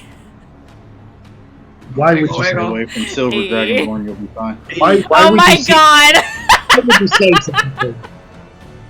All we need is Fucking another night hag to come by for Sanguine Isles references up in this bitch. Okay, He didn't catch anything in the bathhouse, so. no, you didn't. You did not get athlete's foot or anything like that. Okay. They want smaller scorpions? Nah. So the last one is the one that is in front of Dee Dee. That one is going to move to be right in front of Dee Dee, but does not attack. Because I had to move more than my movement for that. Okay, so that's their turn. Back up to Vola. Vola, Ranzit, giant Ranzit is being grappled by a giant scorpion.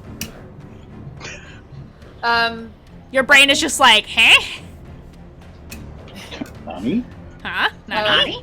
What's closest to me? The one that is grappling, not Jugi, the one that is grappling Ranzit right now is the closest one to you.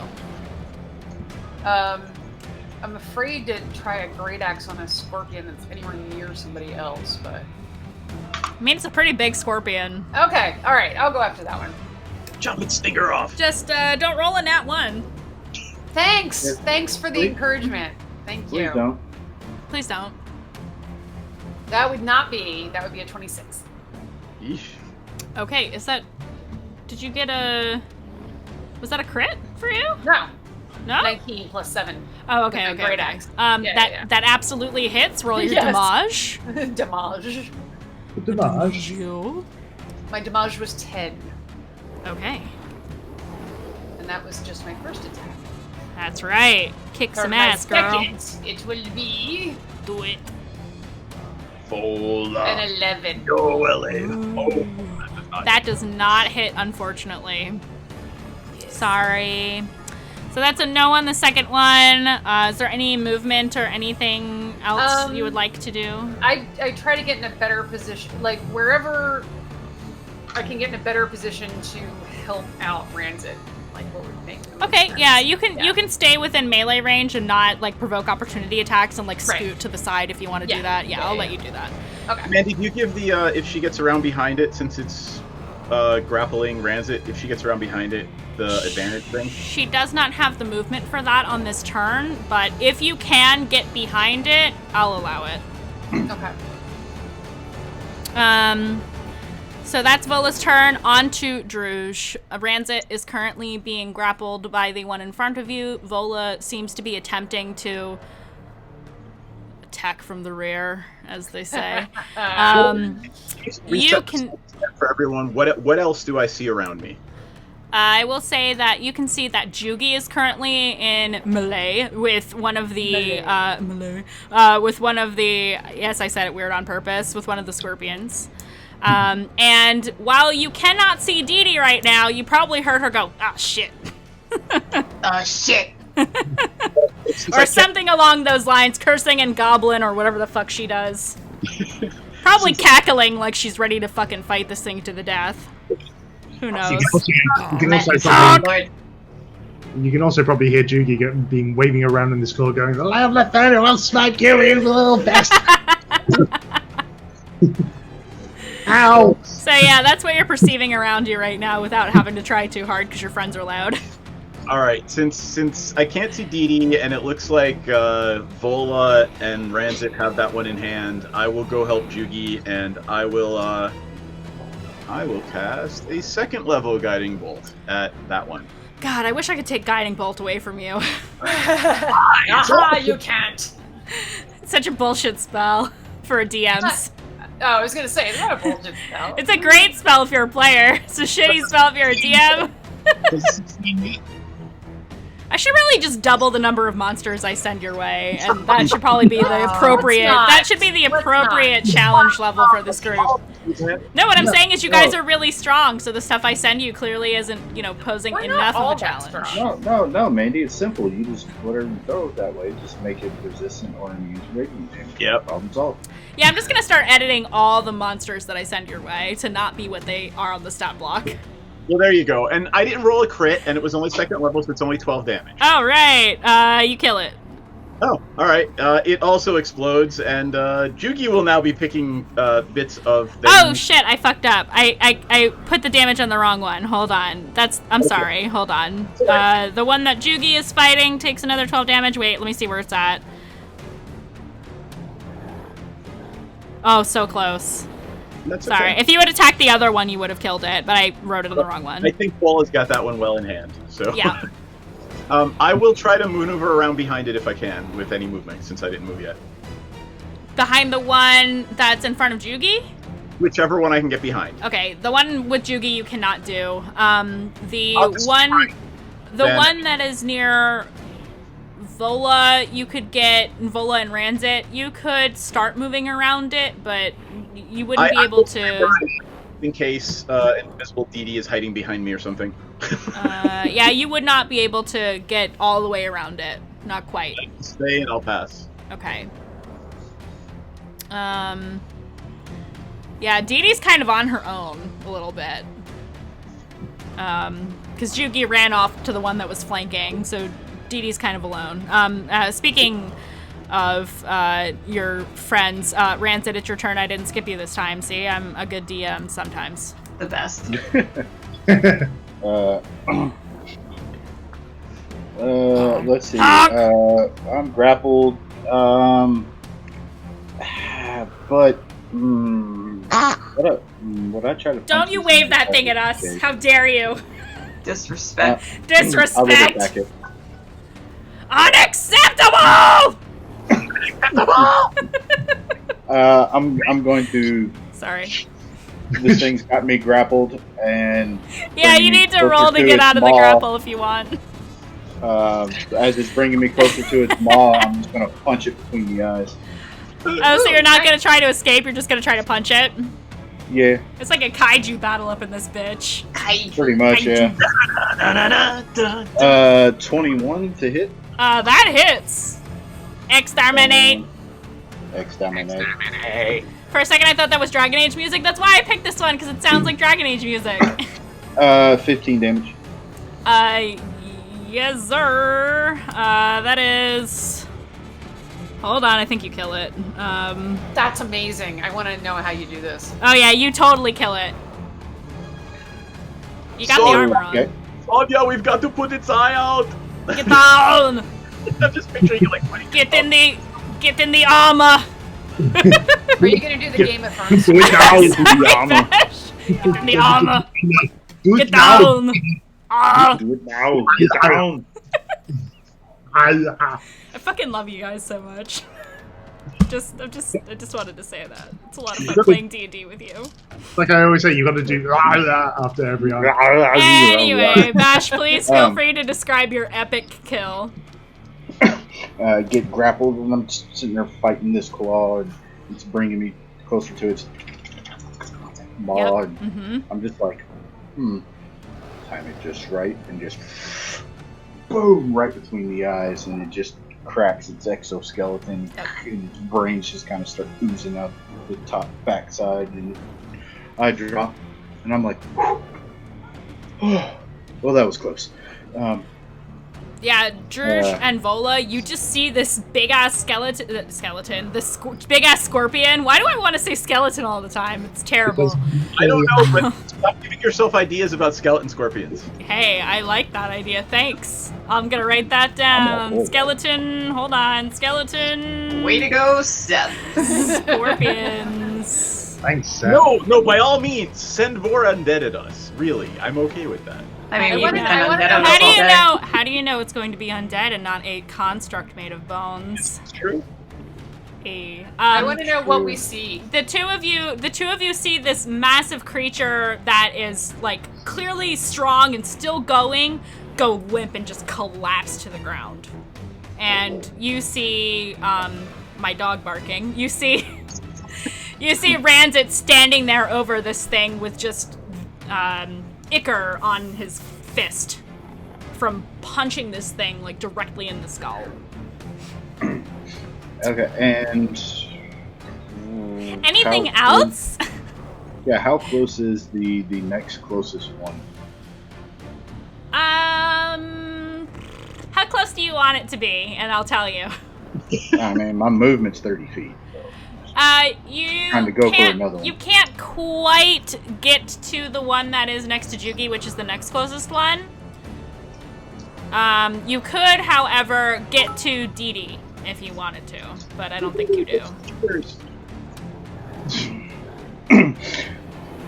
No, instead I would use a bonus action to cast Expeditious Retreat, so I would be Okay. able to make it to the next scorpion. Okay. So you use your bonus action and you get to Jugi. Yeah. And as the other one falls, the first one drops to the ground, kind of quickly survey, the battlefield, and I go take a step and I just stomp its head and take off towards the other one. Roll for attack. I'm just gonna assume 25 hits.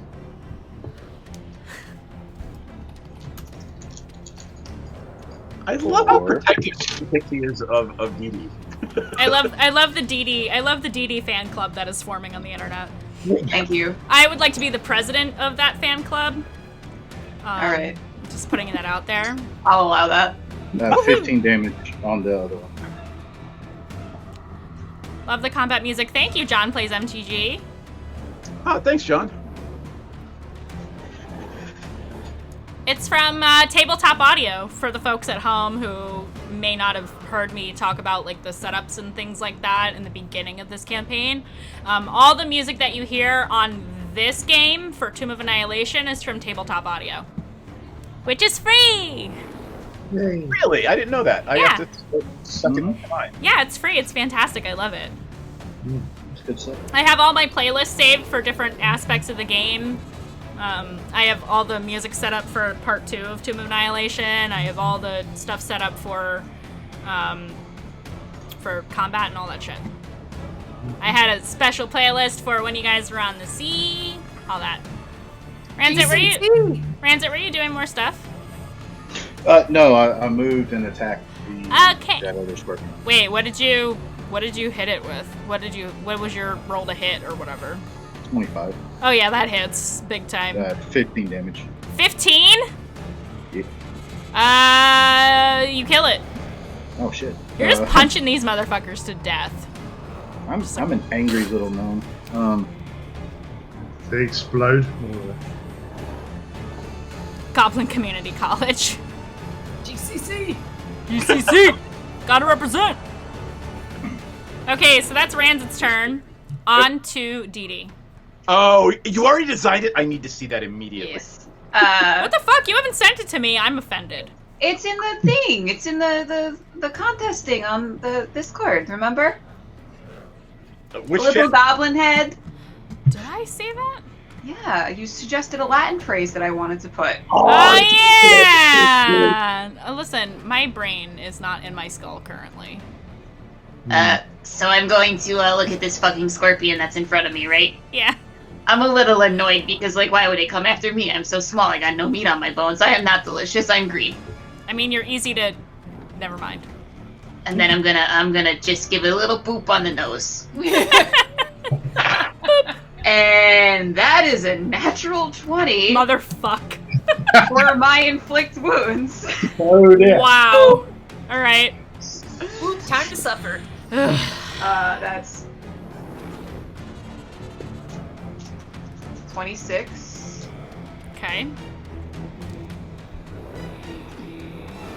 24. 26 and 24.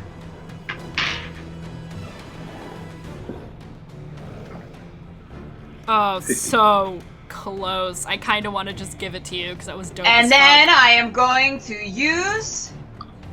You're so close. And then I'm going to use Fury of the Small and deal an extra 6 damage to the creature. How do you want to do this? And then, One like fucking I said, shot. I'm going to look at it and I'm gonna be like, what the fuck, man? I'm gonna boop him on the nose and cast Inflict Wounds and then just watch as it just fucking ripples through him and fucking breaks down his exoskeleton and crumples to the ground in front of me. Yeah, I he just love how disintegrates. boop on the nose is everything for you. Like, good, bad, whatever. I boop it on the nose and kill it. I boop it on the nose and pet it. Yeah. You can't go wrong with a boop. See, the booping though, the petting booping, that's not this campaign. yeah, it's different. Totally different. That is the boop. Druid grief. The druid grief, you know? You know? So yeah, you guys are out of combat now. With a boop. I am running over, and I have never encountered a giant scorpion before. So I'm gonna slop off that nice little stinger and put it in my pack. Because I want to play with this poison. I'm gonna watch Druge do this, Yeah, and then I'm gonna take out some vials and start extracting the venom from their tails. Oh yeah, you can definitely do that because you have a poison maker's kit, right? No, but I do have vials. Okay, yeah, I'll allow it. And I will open the book and in insect blood write down 4 dead giant scorpions. Yep. I'll put like a little yay in the Yay! Little emoji next to Yeah, Drew's just draws like a little smiley face. a little small smiley, yes. Meanwhile, Jiggy's black blood is kind of pooling on the ground beneath him, so he's just going while Druge is just running away, plenty of scorpion. Jiggy is going to use lay on hands to heal 20 hit points. After a moment, I will turn around and go, "Oh, I'm sorry. Did you need some help?" I've got this. Okay. And I will turn immediately back and like keep poking, literally like a little kid poking at the dead insect with a stick. What are you doing over there? Well, I just want to see what it looks like in death. How soon does rigor mortis set in? On that note, we're gonna take our break. As soon as Druge makes that observation and wants to observe this corpse, we are going to take a short 10-minute break. Everybody get up, get stretching, have your potty breaks, have your snacks, have your water. Do not forget to hydrate. This is your cool aunt from the internet telling you to hydrate. So we will see you in 10, and stay tuned. Bye.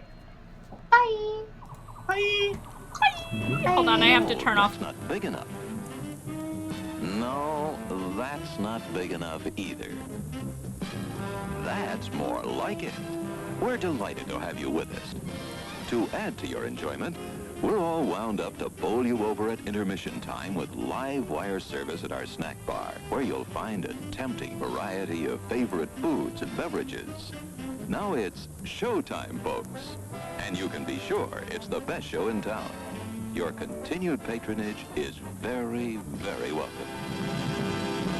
Who's setting up shop? We got a cleric paladin who is also setting up shop. We're going to call our consortium Praetor's Haberdashery Consortium. We don't sell hats. Is we don't sell hats part of the name? No, I just thought I'd clarify. I like it better if it was part of the name. Yeah, me too. Oh, that would be very funny.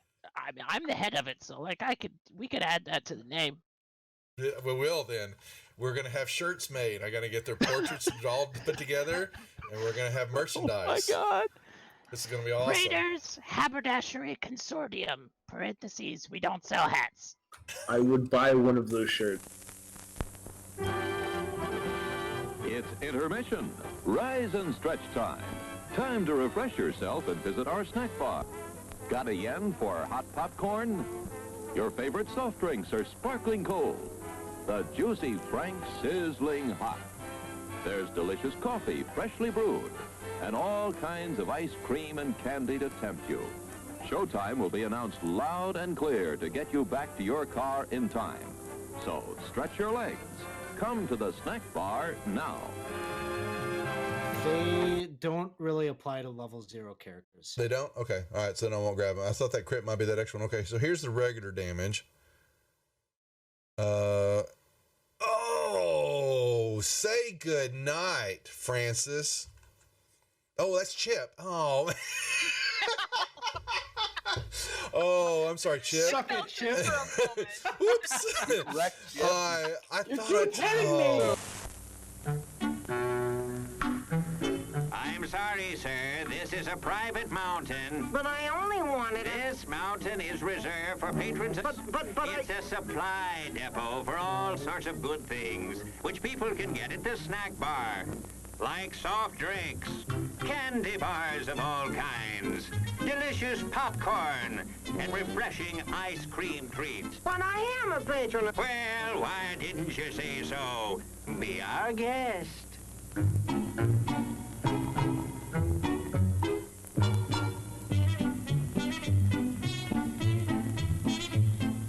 Through and you're kind of at a point where you can't really wedge your way in there anymore. You're like, Here, boy. Here, boy. Come. Here, boy. You can do it. Come on.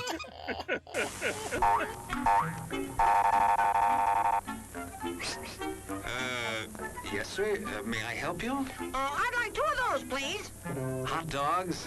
Yes, sir. And 3 of those. And 1 of those. And 5 bars of these. And a cup of that nice hot liquid. Coffee. Coming right up. Oh, and 2 bags of those peculiar white puffy material. You mean our crunchy popcorn? Shall I wrap that for you, sir? Oh, that's all right. My saucer's just outside. They come from miles to enjoy our intermission.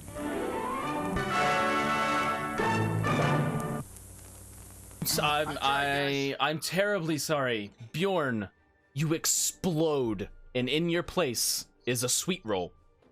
Nice.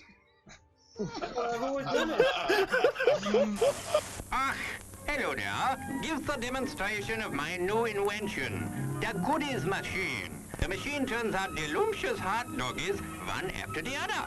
And thirst-quenching sodas also. Gives popcorn of the most tasty kind, plain unbuttered. Candy too, crunchy and dandy. Steaming hot coffee and ice cream too. These goodies are at a snack bar just waiting for you.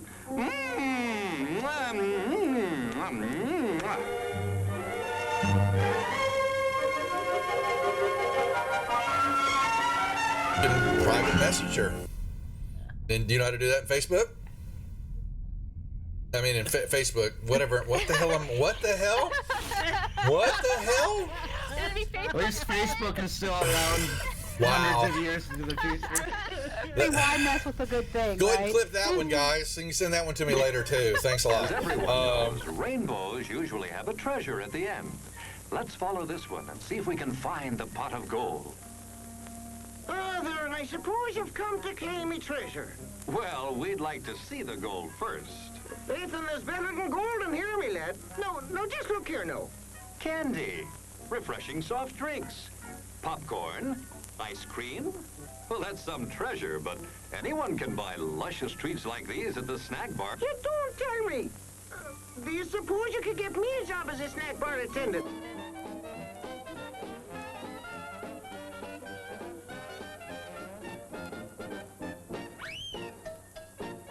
Brass knuckles he's wearing, and the creature just.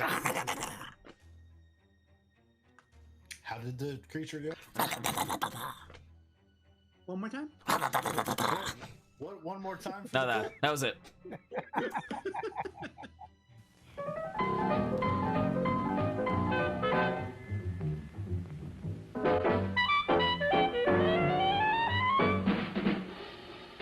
Like you crave that corn when it's freshly bobbed, you gotta beat it to the box with the butter on the top. Get with it, man, start strolling down to the sweets that set you rolling, the best in town. Our candy's real gone, if I'm understood. To all you squares, that means the confection is positively delicious. Cork that stuff, give me 5, let me send you into this nutty jive.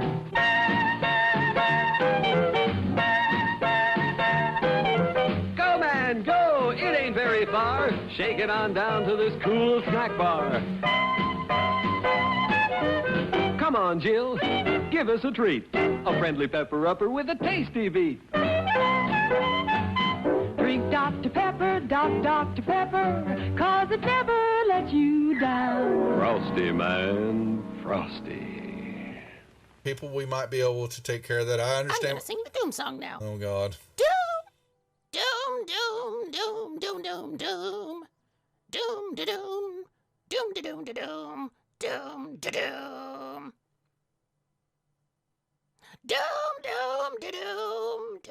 doom, da doom, doom, da doom, doom. Doomy doomy, doom doom doom. The end. Music to the ears of the hungry.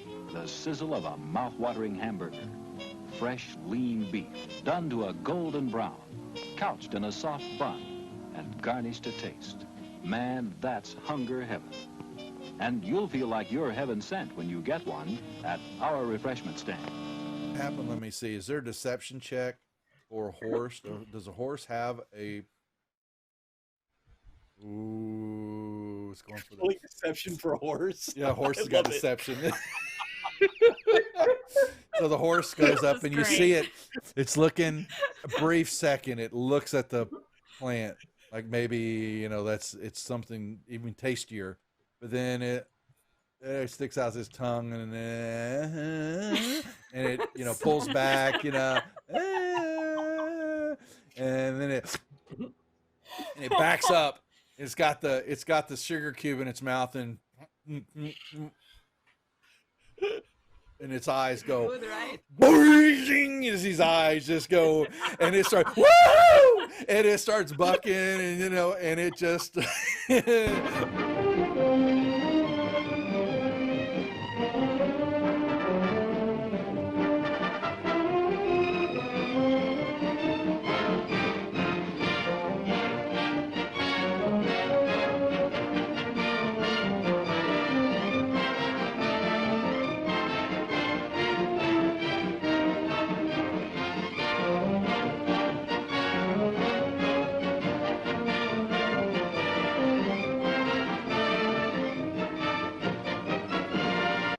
and he was looking at something in his hand, and he is standing up, and he grunts out, "Who the F are you? What are you doing here?" Housekeeping? Housekeeping? Oh my god. Your attention, please. All new hotshot electric in-car heaters have been installed for your comfort and convenience. Just insert heater through car window and turn on the switch. When leaving, please turn switch off and replace on speaker post. Warning, high voltage. For your own safety, do not attempt to repair or remove wires. Do not attempt to open heater unit. If you need assistance, please notify the theater box office or concession manager. She had red whelps and skin was looking all grotesque and all that, and she let out a little bit of a mumbled roar, leveled the gun at everybody in the room there, and that was where we cut last week. So that was where we'll pick up the action now, unless there are any questions or anything else that the group would like to add. I have a question. Please ask away. What is a mumble roar? Mumble roar.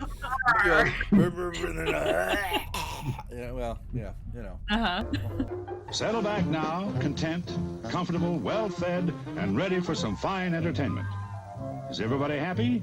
Then let's go.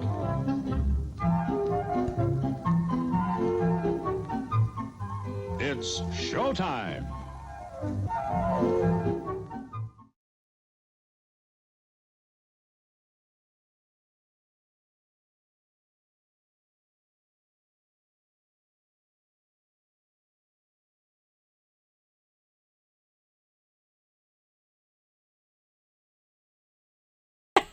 Oh my god. The fleshlight. I'm really glad I didn't mute and I didn't unmute until after you said that. So that's great. Anyway, hi everybody. Back to business. Wait, what's business? I don't even know what business is. Where we left off is the party just got done fighting a bunch of giant, I keep wanting to say skeletons. Scorpions. Yeah, I've just been thinking a lot about Legend of Zelda. Understandable. Lots of skeletons. Anyway, wake up, they're back, yes. Honk! That was my god. A torture duck. Anyway, Drush had just asked the party, or really just asked the universe in general, when does rigor mortis set in? I'll tell you, it takes about 10 minutes. I've got like a little leg, and I'm lifting it up and down, waiting to see like how stiff it gets and when. Oh, there's a joke there. Dee Dee's squatting next to Druge as he's doing this, like taking notes very intently, like back and forth, looking, watching. I just imagine it's like a really poorly drawn like stick figure comic. Yes. For the most, at least in my book. Dee Dee is not an artist. She tries to be. She is not. Yep. She is not. I was gonna say it would be funny if all of your characters could draw. Oh my god. Insert Clerk's joke here, exactly. Mm-hmm. Thanks for that. I want to go watch Clerks now. Do we have to keep playing D&D? Let's go watch a movie. No, I mean, really we don't. We don't, but we will. You can just replace the stream, the feed with just Clerks. No. Copyright infringement big time. Oh, yeah. Says the wife of the lawyer. I'm not even supposed to be here today. So yes, you're playing with the dead scorpion. What else are you guys doing? You're just messing around? Other stuff that's more interesting than that? Certainly not. Certainly not. I mean, you could be No, watching- you're just attempting to go find the Oracle at Orolunga, Oh no yeah, big we deal. should probably get back to doing that, huh? Yeah. I suppose we should continue on our way then. Yes. Iku looks around at your surroundings. And could you act it all out in character? Yes, you could probably get away with that. Just gonna sit here doing this for the next 10 minutes. Dee Dee's gonna then hold on to the leg as Juice brings it up and down, just like as like a little ride. She's just hanging from it at this point. It's like, this is kind of fun. Whee! Wee! Iku looks around at your surroundings because this delayed your travel a little bit. And you can see that you're getting closer and closer to returning to jungle. You can see, the trees in the distance. They're pretty far off. It's at least a day's walk until you're back into jungle area. Iku, does this transition to jungle indicate that we are indeed on the right path? Yes, is what she tells you. So she looks around and says, probably about 4.5 days to go. Granted that there's no delays or anything of that nature. She does tell you that there is a small branch of one of the rivers about a day and a half out. So when you guys hit the river, you'll know that you're getting close. That you're only like a day or two away. Depending on where on the river you are. And I will note that Druj and Seth share the same taste in stoneware. Yes, as does Vola. Amazingly enough. And those of you who are on the pirate ships, which is everybody except for Dee Dee and Iku. Well, Iku recognizes where she is, but so Dee Dee, you're familiar with the area, so you probably know what it is, but the rest of you recognize the mountainous area in the distance as the Mist Cliffs. So you know that on the other side of those mountains is ocean. And that's days out, but you can see them, they're huge. But it would be even longer, several days walk than it is to Orolunga. Orolunga, based on Iku's description and pointing like out towards where you guys are heading, is kind of nestled like in a jungle area that's kind of protected from the back by the Mist Cliffs. Got it. Are we like midday right now? Huh? Are we sort of midday right now? Where are we? It's getting closer to evening, so you guys should probably start setting up camp. How far away? I mean, are we far enough away that the dead scorpions aren't going to attract predators to our camp? You can get far enough away. I recommend, and I'm assuming Iku does as well. Yes, very much so. She says that it is likely that scavengers will come for the corpses unless we do something with them. Basically, is can we travel like another hour, or is it like imminently we have to? You can travel. You could probably get away with traveling for like a couple of hours and then setting up camp. All right, let's do that then. Yeah. So you do that. You're able to do that with little to no difficulty, and are able to make camp for the night. This time I am going to make you do watches. I'll take the first one. Okay, so Vola and who? DD. I'll take it. Okay. Oh, right. I mean, we could just have DD watch all night, but I don't know if we You trust her. could, theoretically, have DD watch all night. She gets very wrapped up in her writing. I do. I'll take second. I'm gonna still be like out there with you guys, but yeah, no, I'm a busy person. Yeah, I was gonna say you could ask DD if she would do that. If you wanted to. You know what? I'm gonna ask Dee Dee if she'll take my place in the watch. Vola. V-O-L-A. Vola. Of course. Thank you, Dee Dee. I love it. So I'm going to sleep. Okay, Vola goes the F to sleep. Was that your perception check? I'll say Iku is gonna stay up with you. So that's a nat 20 for Iku. I got 17. Okie dokie. Let me roll. What is that? Okay. Let's see.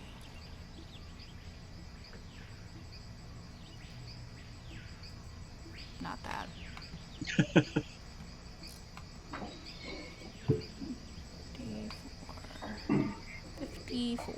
54, 50. Oh. Oh. Okay. I'm okay with this.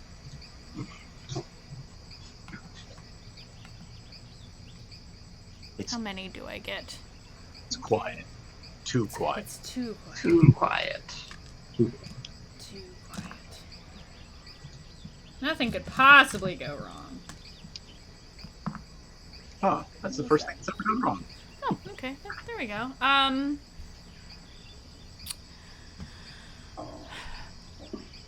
You hear... Wait, what languages do they speak?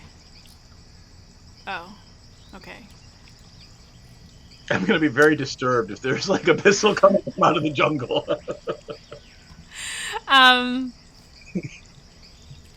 Dee Dee. Yeah.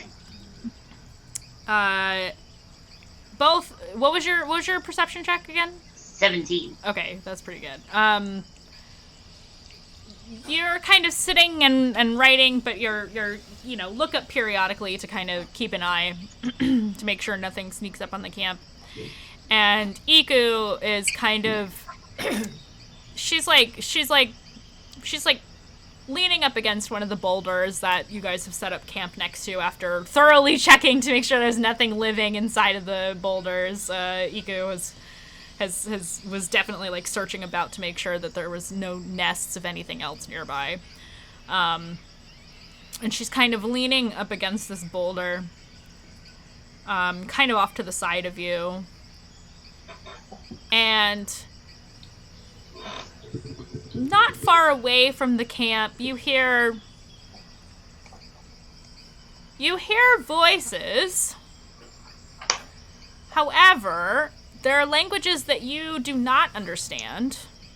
Because I don't think you don't have like the tongues / language comprehension warlock stuff, right? Okay. No. So you hear the voices. They don't sound hostile or anything like that. Give me an insight check. Sure. Into the tone of what you're hearing. That'll be a 19. It sounds like complaining. Oh, someone's not happy. So you don't understand the language, but you can hear the bitching and moaning is a universal language. Exactly. Would I be able to infer what kind of language they're speaking? It's an arcane language called British, and they're wearing pith helmets. Oh my fucking god, no. You just offended Matt so badly. Yeah, I was gonna say, that's, yeah. Sorry, Matt. No, that's not. Absolutely not. I don't know, how familiar are you with either the elemental plane of water or earth? Probably not very. Yeah. So I would say you have no way of understanding what the fuck is being said without casting some kind of spell. You just hear like complaining. And then you see it. Sitting up on top of one of the boulders on the other side of the camp climbs up, this little brown creature. It's got pointy ears and a long pointy nose and little wings, and it looks as though it's made of mud. Little beady, golden glowing eyes in the night, and there's another one. And another one. And they're talking amongst themselves. Yeah, they sound like they're bitching about something together. And one looks over and sees the camp. And points. And babbles in this language that's being spoken. Yeah. And they all kind of turn and look. And look at each other. And then look at the camp. And then look at you, Dee Dee. And then look at Iku. And they're just back and forth. I'm gonna, hey, you guys are, you lost or something? You need some directions? They all look at you and tilt their head. Tilt their heads, like, collectively, like, in unison, like, boop. Do you need directions? Let's put in the duck noises. Louder and slower. One of them takes flight and lands in the camp. And the other ones all follow suit, but more slowly. Yeah, exactly. And it walks up to you, Dee Dee. I'm going to, take out, something from my inventory. Now that it is close, you recognize this as a mephit of sorts. A mephit? What the fuck's that? Do I know what that is? A mephit is an elemental creature. This one appears to be made of mud. Cool. Do you need directions? Yes, Chad. Do you need direction? I'm going to take out an egg from my inventory. Do you know who I am? And then I'm going to kind of hold it out to the one that kind of came up first, and I'm gonna be like, can I offer you a nice egg during these trying times? I fucking love this character so much. My hovercraft is full of eels. It looks at the egg and takes it. I'm going to and also shoves take it out, in its mouth. Just. I'm going to also take out an egg from my pack and shove it into my mouth and just crunch down on it. Yeah, it does the same thing as you. You're both chewing in unison. There's like yolk dripping down its face, mixing in with the mud. It's just kind of moving slow. Don't look Just alright, Iku. You speak like primordial or something, because I don't think this is getting across. Let me check what languages Iku speaks. She speaks a lot of languages, I'm pretty sure. The language of eggs. She actually will tell you she understands everything that is being said, and they are complaining. They're complaining about being here. They don't want to be here. And so she actually will speak to them in one of the languages, which she tells you is Terran. Mephits speak multiple languages, usually native to the plane that they're from. And she converses with them back and forth. And when she's done, she looks to you and she says, I mean, technically Mephits are evil, but these ones don't seem to want to, like, fight. They're just chilling. So as long as we don't hurt them, they're gonna be fine. Alright, cool. They're just here. They got summoned here or something, I don't know. Oh, that's fucked up. I hate when you just get summoned places for no reason. Right? So the one that's chewing on the egg is just looking up at you, just chomping on this egg, yolk dripping down its face. The other ones are just kind of like, eh. And they will, they actually approach Iku and they start, like, pulling on her clothes and pulling on her staff and, like, looking up at her and chittering at her. But slowly. Like, everything they do is slow. I'm gonna kind of sit on the ground next to the one I shared an egg with because I feel like we've really bonded. Yeah, you guys are best friends now. Totally. I'm just gonna start drawing kind of in the dirt and just be like, it's gonna be kind of like a map thus far that I have of Chult. Mm. So I don't have an actual map. No, yet. but your map is pretty. Your idea of Chult is pretty good. Yeah, I'm gonna kind of like point and be like, here, and like see if they know where they are in relation. Oh, like if they know where they were put.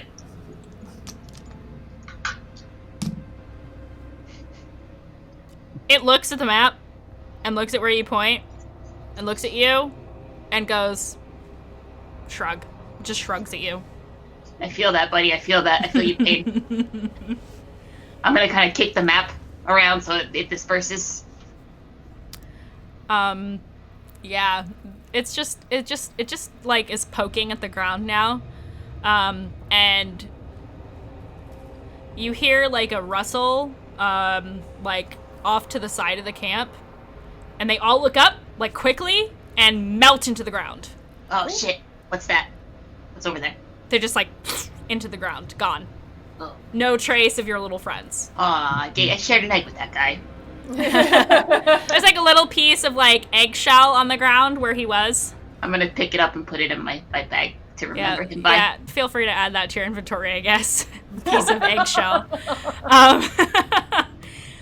So, yeah, those were mud methods. They may or may not return. They have vanished. Iku kind of looks around and was like, that was weird. I wonder what summoned them. Maybe we'll find out eventually. I feel like probably we will. I mean, the Red Wizards of Thay... Oh, wait, no. Did you tell the party about that? Yeah. Okay, so the Red Wizards of Thay are around here. It's possible that they opened or summoned things, or who the fuck knows. They're a bunch of wizards. What do wizards do? Wizards summon shit. They do weird shit. I don't fucks with the wizards. Yeah, I don't either. I shared an egg with that guy. Shared an egg with that guy. It's the new I'm pregnant. Oh my god, Jesus fucking Christ. I love you guys. You're welcome. That's all the time we have for today, folks. Just kidding. Okay. Yes, so that happened. I'm gonna roll for something else now, really quick. Who's the next watch? I'll take it with Bola. Yeah, this one I'll actually take because I had my nap. I'm gonna excitedly tell them about my friend that I shared an egg with. And I'm gonna look at Dee Dee and be like, yeah, whatever. Sure. Yeah, I'm sure that happened. I'm gonna take the piece of the eggshell and be like, you can't deny this proof. Iku also confirms what's being said. Oh, alright. Well, so you shared an egg with a guy. Is that what you're saying? I shared an egg with a guy. You can't, that's a bond that can never be broken. Yeah, yeah. Totally. Okay. That's like a whole ass date right there. I'm gonna look at Druge as he says that he likes eggs, and I'm gonna be like, that's nice. I like eggs. I'm so happy right now. This is the Predator's Rejects. I like bread. I'm so happy right now.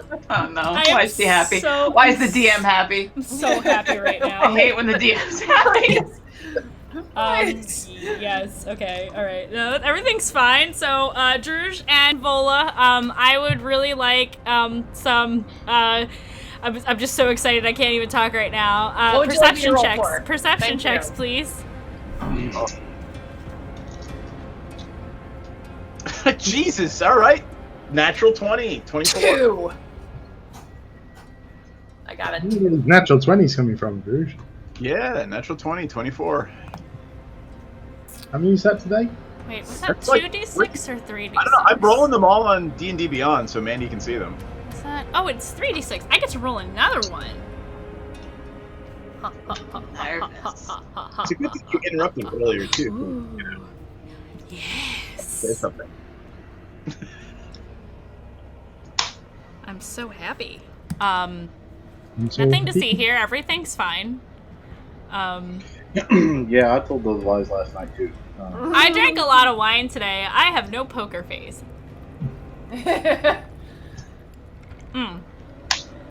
Anyway, natural 20, and what did Vola get? 2. I love that. 2. I'm gonna roll a little something. I'll roll it in the shoulder with a mace when I see Okay.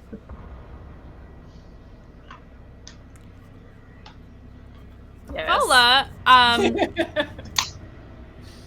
what are you doing during this watch time? Are you sitting down? Are you walking the perimeter? What are you doing? I am I'll ask the same of Druge in a minute. playing solitaire. Okay, so you're sitting. Are you sitting like on the ground and you've laid out your cards and all that? Yep. Okay. fire. Sure, we're sitting around the fire. Okay. So you're sitting around the fire. Yep. Vola is distracted by what she's doing. Obviously, since my perception's a 2.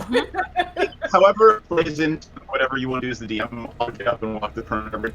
Oh, you are roboting for me really hard. Is that me or is that everybody feeling that? Yeah. we all are. Oh. It must be their internet. Yeah, maybe. Because you guys still sound good to me, and I'm not dropping frames. Am I back yet? Yes. Am I back? Yes. Yeah, it was just a little blip. Yeah, it was just a little bit for a second there. Okay, back to So what I was Mandii, saying. whatever works for you, like I'll get up and walk the perimeter, and then I'll sit down next to Vola. Oh, whatever. you know, no, it doesn't matter where you are. This is fine. Okay, whatever works for you. You're sitting around. Oblivious. I am oblivious. I'm gonna clip that. You're sitting. You're sitting around the fire, and you hear. For you, Druge, it is a familiar sound. Oh my. The sound of booted feet and the rattle of bones. And at Is it the first ghost of it's Christmas past? At first it's faint, yes, it's completely that. At first it is faint. But then it multiplies. And you hear several pairs of booted feet. And it grows louder. Let me know when louder. Until at the edge of the camp you can see the first. Clad in shorn and tattered leather clothing and armor, with a small half-broken shield and a broken sword, arrows sticking from its back, and a helmet kind of tilted off to one side, is a walking animated skeleton. And behind it are several more. There look to be about 10 in total, and they are marching upon your camp. I need everyone to roll initiative. Okay. Lots of skellies. I knew I was talking about skeletons for a reason. I roll on the fucking table. Skeletons. Skeletons. Skeletons. I got a 7, even though Skeletons. Skeletons. Oh, puppy. Doggos. Actually, hold on. Let me take care of that nonsense really quick. Yep. Puppies. Probably had skeletons and thought bones. Druge's natural 20 gives him a 7 on initiative. I got 19 on initiative. I'm really. But you're asleep. I had to grab the dog because they were feeding off of each other's barking and continually barking. Fucking buttholes. Anyway, okay, skelly fight. Yay. Yay. Let me roll for my skellies really quick and then we'll get to everybody's initiatives. That's pretty good. It's Halloween. This is Halloween. Sorry. This is Halloween. This is Halloween. Don't get me started. I know the entire movie by memory. I can recite the entire thing to you and sing all of the songs. Don't. They call Don't. Sandy Claw. Sorry. Claws. Okay, 20 plus. 22. 20. 22 for Ranzit. 20 for Dee Dee. 15 to 19. 16. 19. Okay, 19 for Jugi. 16 for Vola.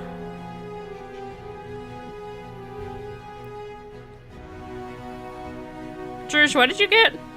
7. Let me roll for Iku. Oh, Iku did pretty good. That is a... Oh, that's a 21 for Iku. 20 on perception doesn't help at all. No, it doesn't. You got a 7? Yeah. Okay, 7 for Druge. Okay. Let's see, who's not asleep? Well, Vola and... Awake but oblivious. So the skeletons will go first, because they rolled higher than Vola and Druge. What about Didi? I thought Didi Oh was- yeah, you're awake, aren't you? Sure am. Always. Did you roll a perception with them? No, should I? Yeah, please do. I want to see if you're surprised or not. 21.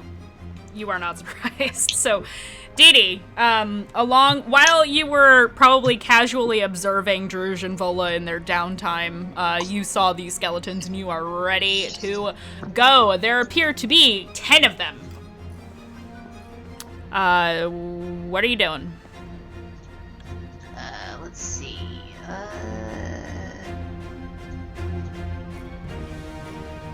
Going to,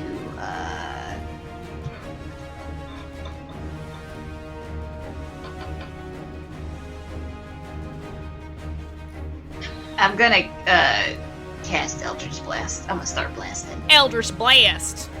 I'm gonna start blasting. Better start blasting. 21. That hits. Shit, where's my D10?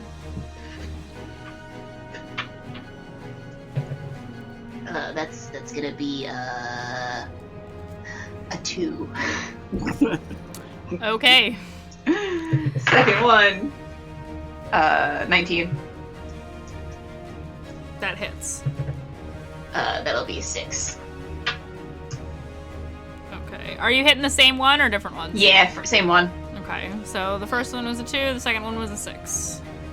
And then, can I use my free action to be like, hey guys, we have a company, please help. Yes, you may. You got it. You're fine. Fuck you, Renzen. Right back at you. All right, so that's Didi's turn. Now it's the skeleton's turn. These skeletons, what are their movement? Oh, that's perfect. I'm gonna say a couple of skeletons go up on Vola. And you are seated, so they get advantage.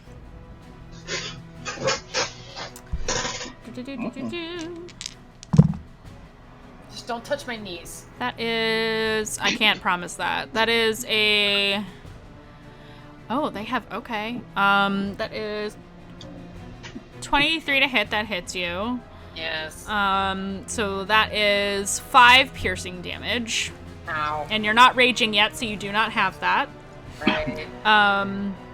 That's from the first skeleton. The second skeleton is going to miss. Ha!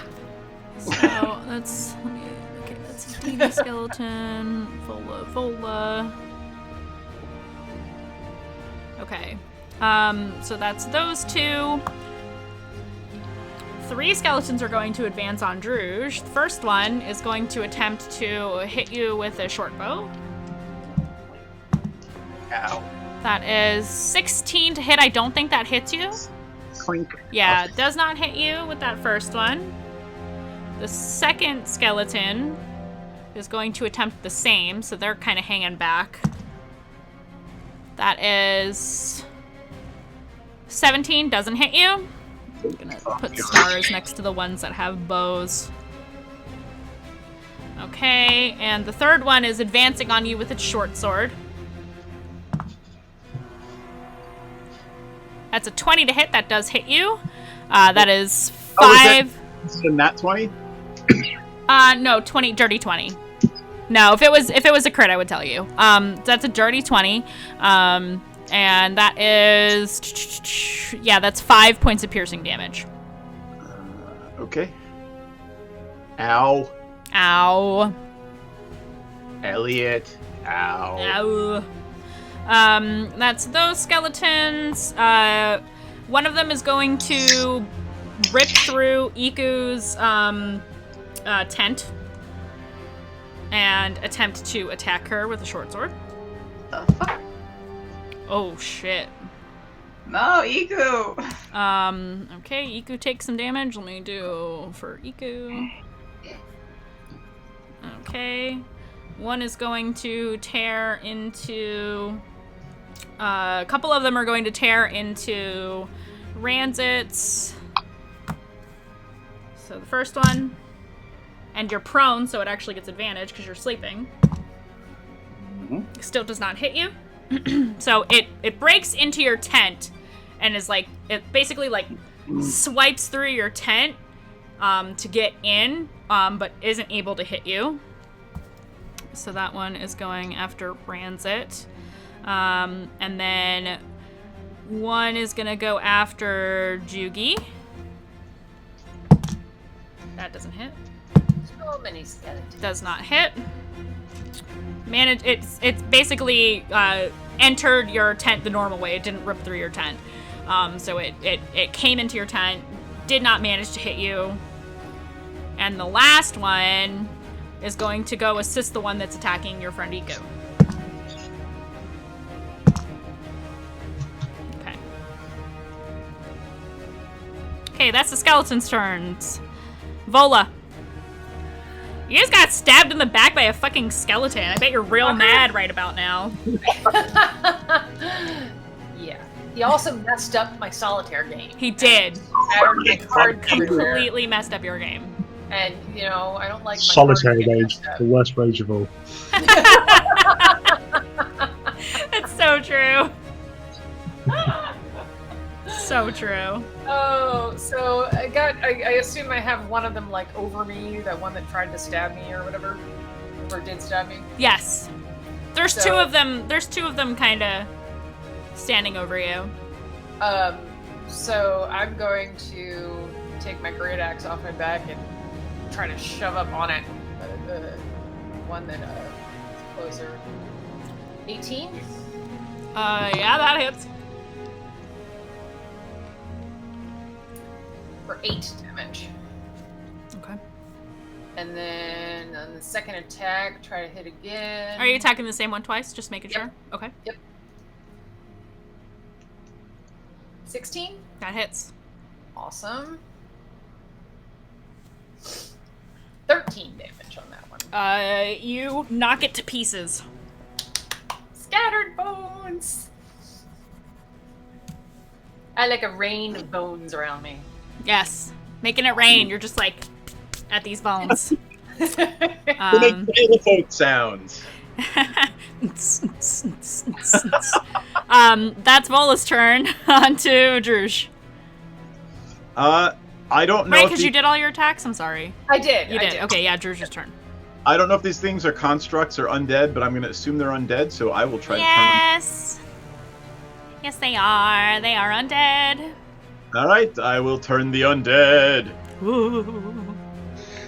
So I will utter a prayer to the god of death saying, rid me of these annoying things that are blasphemy. That's not a very good prayer. You suddenly become a pirate or something. Yes. Rid me of these. Exactly. You best start believing in ghost stories. You're in. Senzen, thank you for those biddies. What are you looking at? Back to work. Alright, so they all have to make a whiz save versus DC 15. All of them? Anything that can see me within 30 feet, so I'm assuming they can. Okay. And I will say out loud, if they are fleeing, don't hit them. Okay. Well, if they are regular skeletons, yeah, they may just get they'll obliterated. They'll just obliterate. Yeah. Okay, so I guess I have to do saves for all of them. separately? Yeah. Okay. Failure. What was it? What was the DC? 16? 15. 15. Okay, so I got 2 failures so far. So I'm gonna mark that. I got 1, 2. Okay. So I rolled for 4 of them. Let me roll for another 4. Fail, fail, fail. That's 5 of them. Have failed. I rolled for 8, so let me roll 2 more d20s, y'all. Oh wait, no, there was only 9 left, so I only have to roll 1. Okay. That one succeeded. So 5 of them are... Yeah, it's a regular skeleton, so it just destroyed the ones that failed. So 5 of them in a shatter of bones. We'll say that... I'm gonna be picky. One of the ones going after Iku is killed. One of the ones going after you, Druge, is killed. I'll say 2 of the ones going after you. Actually, 1, 2, 3, 4. And the other one that was going after Vola is also down. So actually, all the ones that were going after you, Druge, the one that was going after Vola, and one of the ones that was going after Iku were all destroyed immediately. Poof. So 1, 2, 3, 4, 5. Yeah, that's 5 of them. Okay. And there are still 4 left. And I will use my movement to move over towards Iku, who apparently took a bunch of damage, so I want to make sure she doesn't get hurt anymore. You're moving over to Iku? Is that what you said? Yeah. Okay. Okay.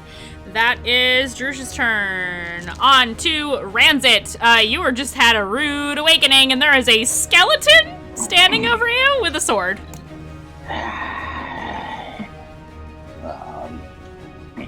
I will reach up, grab with both of my hands on either side of its head, and channel some lightning into its...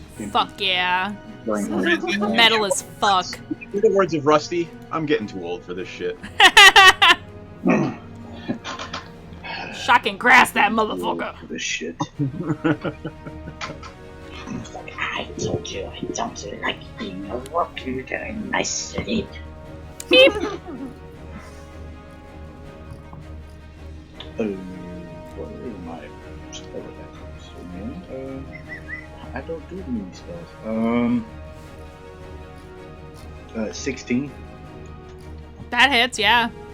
Sweet.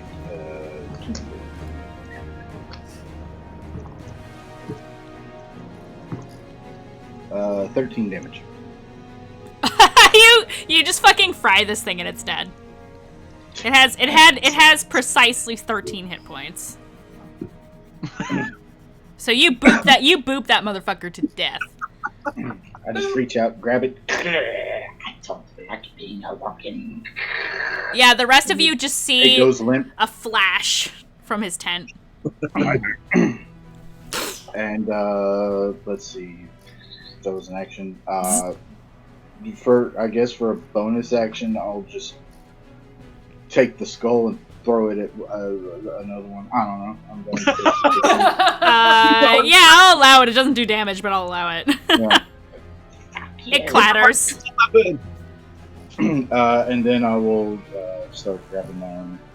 Yeah, also there's like a hole in your tent now, so that kind of sucks. That's what mending is for. I'll do it. That's true. That's true. That's my turn. Okay. On to Iku, who is like, ah! Sorry, what was Skeletons. Yeah, she yelled. I'm not gonna do it again.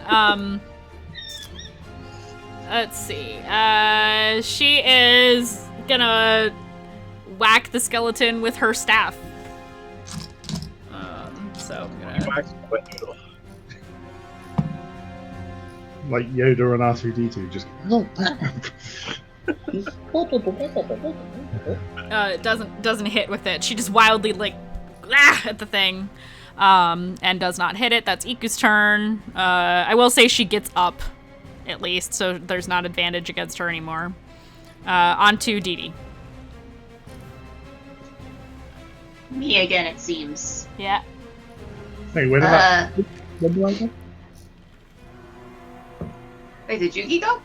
I haven't had to go yet. No. Yeah, it's Ranzit, Iku, Didi, Jugi. No. Yeah. Oh, Didn't you were surprised on that first round. No, okay. So this is like the normal round. So, are there any little skelly boys within my vicinity? There's the one you just shot with Eldritch Blast that's still standing. Oh, he's still up? Yeah, he's still up.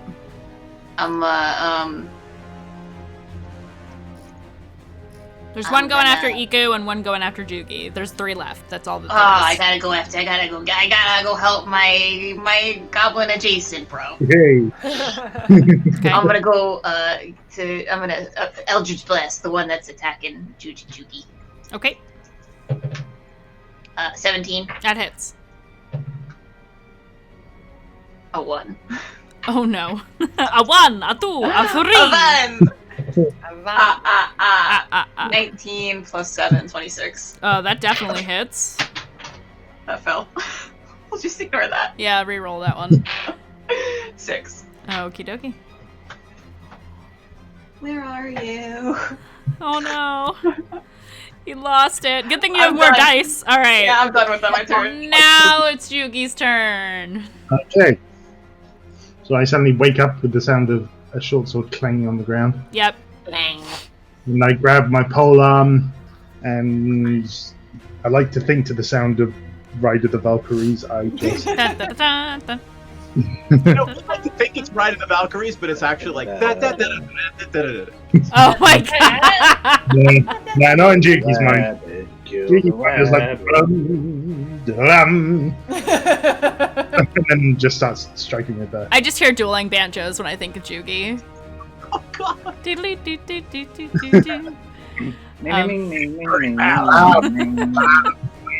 Drum bells, yeah. The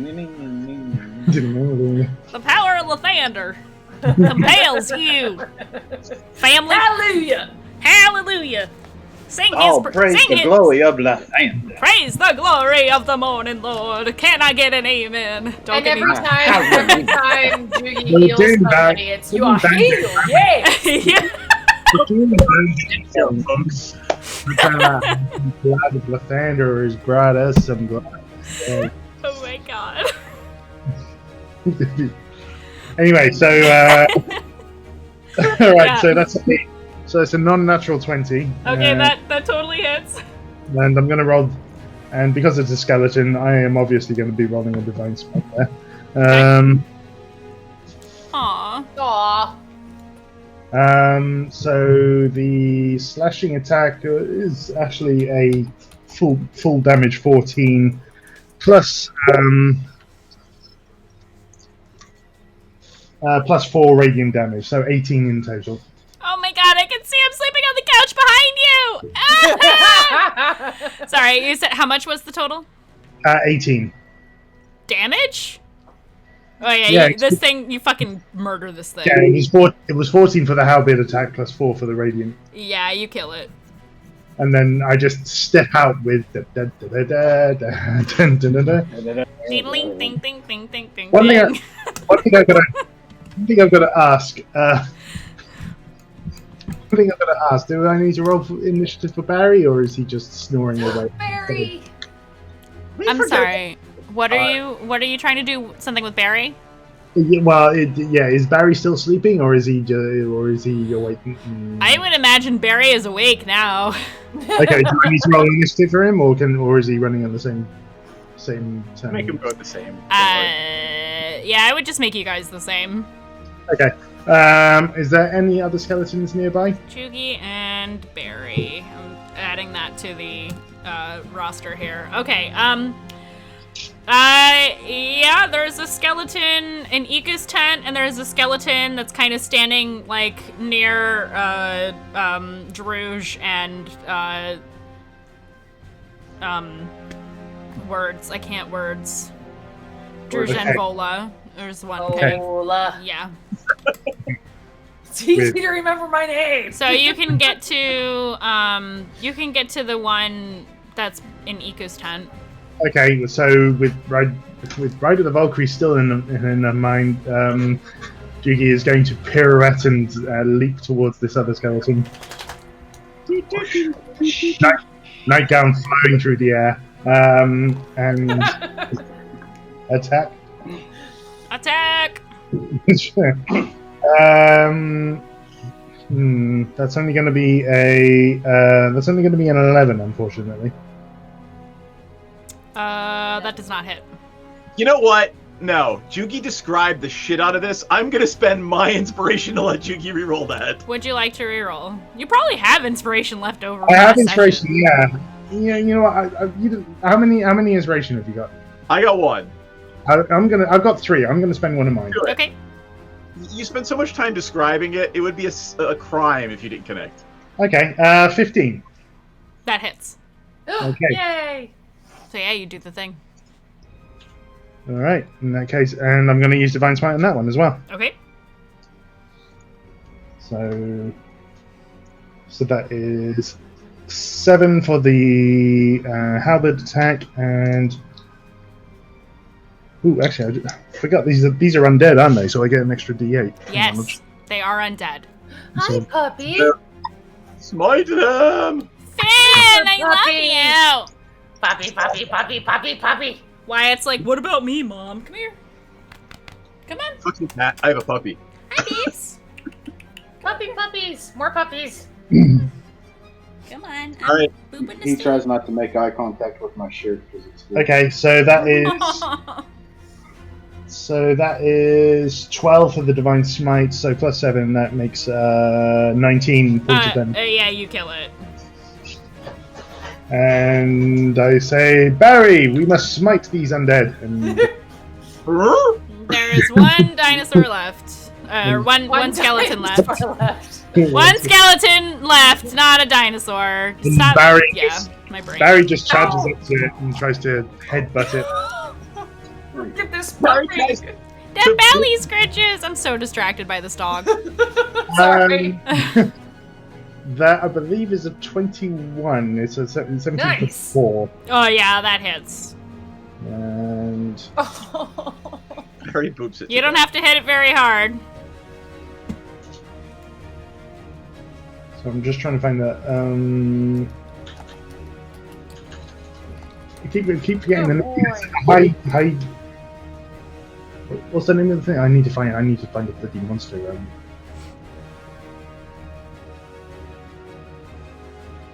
Bless you.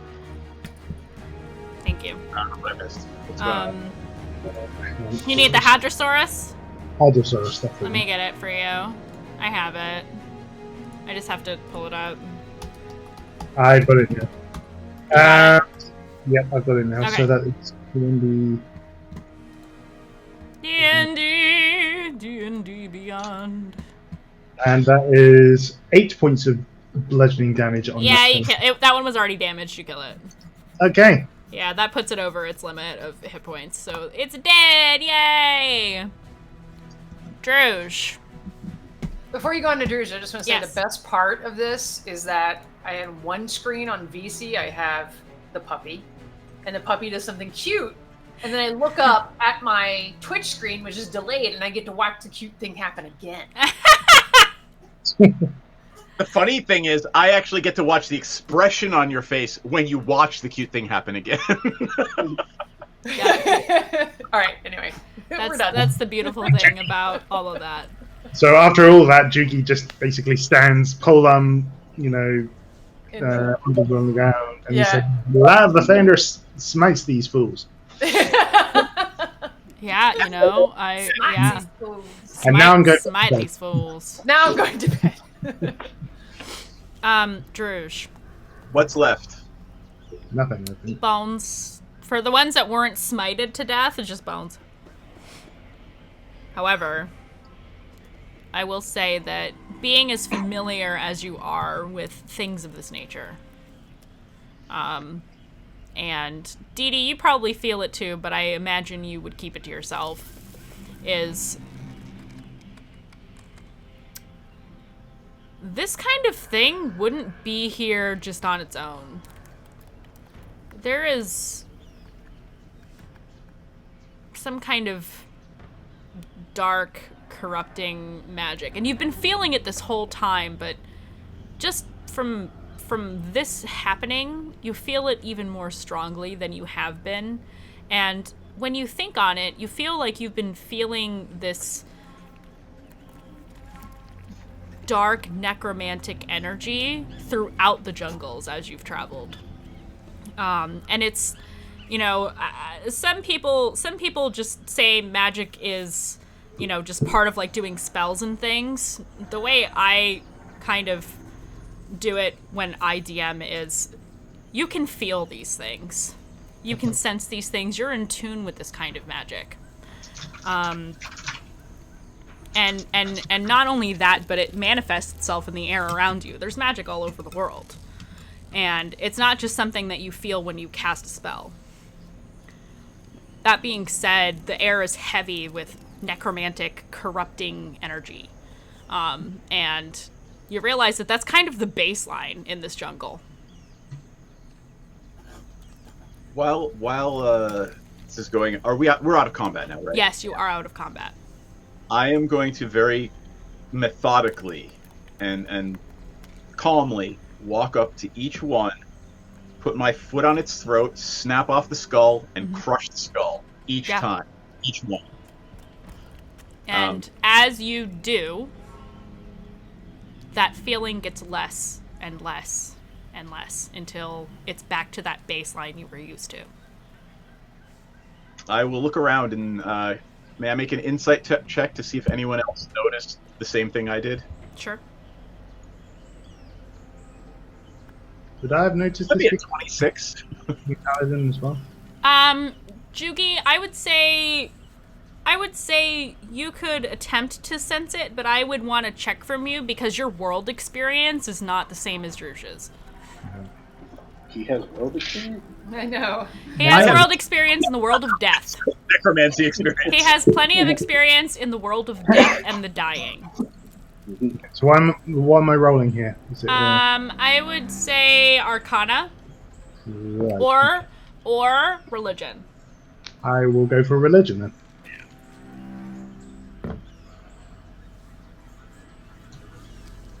So what if I didn't switch me? Did I'm too pissed about being woke up to care about it. Rand's is like, fuck this shit, I'm going back to bed. I want to fix my tent and go back to bed. Goddamn fucking Goddamn motherfucking.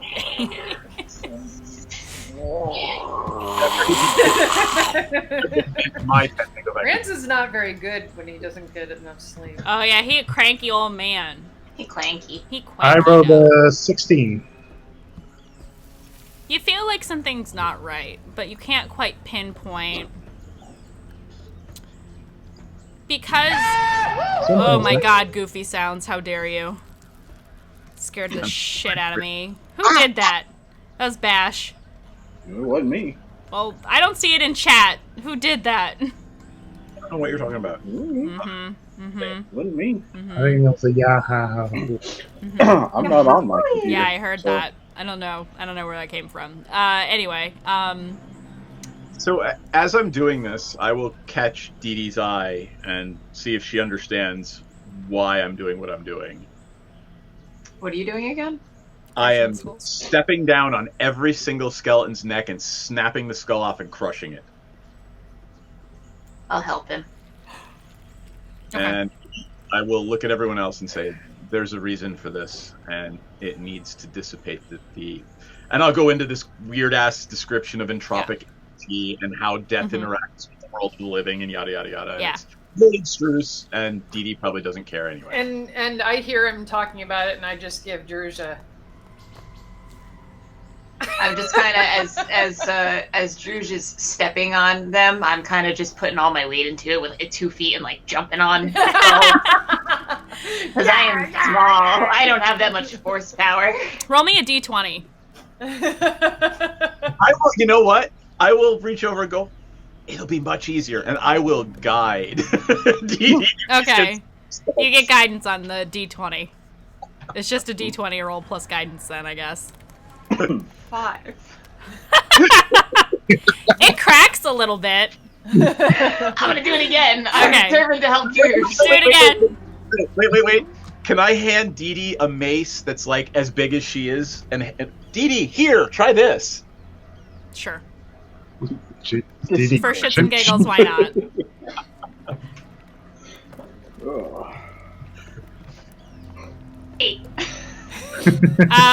Since you already cracked it, I'll give you advantage. I'm just picturing Dee Dee jumping down on. I just want her to crush one skull, just one. 21. All right. This time you hop up with the mace and crack. Very satisfying. Yeah, I can imagine. I'm gonna turn to George and give him a little thumbs up. Question: When I use my divine smite on the skeletons that I attacked, do they kind of disappear, or what's the effect of the? The ones that were destroyed by Turn Undead and your divine smite were just disintegrated into ash. Yeah, just ash is all that's left. Okay. Cool. Which has since scattered to the wind. You guys are just crushing the ones that are left on the ground that weren't destroyed by the holy energy of the smite or all that stuff. Turn. Yeah, exactly. All we are is skeleton dust in the wind. Oh boy. So yeah, on that note, you are all you crush the remains of these skeletons, and you feel that oppressive necromantic energy begin to ease, Druge, because you are naturally very in tune with these things. The way you have lived, the way you have learned everything that you have from the power of your god tunes you very much into this. I would stress the party that the energy connecting us to the realm of death has lessened. Yeah, exactly. It's But probably it is because of that that soulmonger thing that you guys are keen on. I would like to kill the soulmonger. Mhm. There was only a tiny pause. I would like to kill. I feel like I heard the goofy sound again. Who keeps doing this? I swear to fucking God. I think it's Bash. I'm blaming you. I'm not on my computer. Oh, that's true. Maybe it's Mech. I don't even know. Or yeah, I'm gonna blame Mech because it's not me. I What's didn't do the it. sound? It's the goofy ah-hoo-hoo-hoo sound. Oh, I don't have the sound on the Twitch. Yeah, I keep hearing it. It's pissing me off.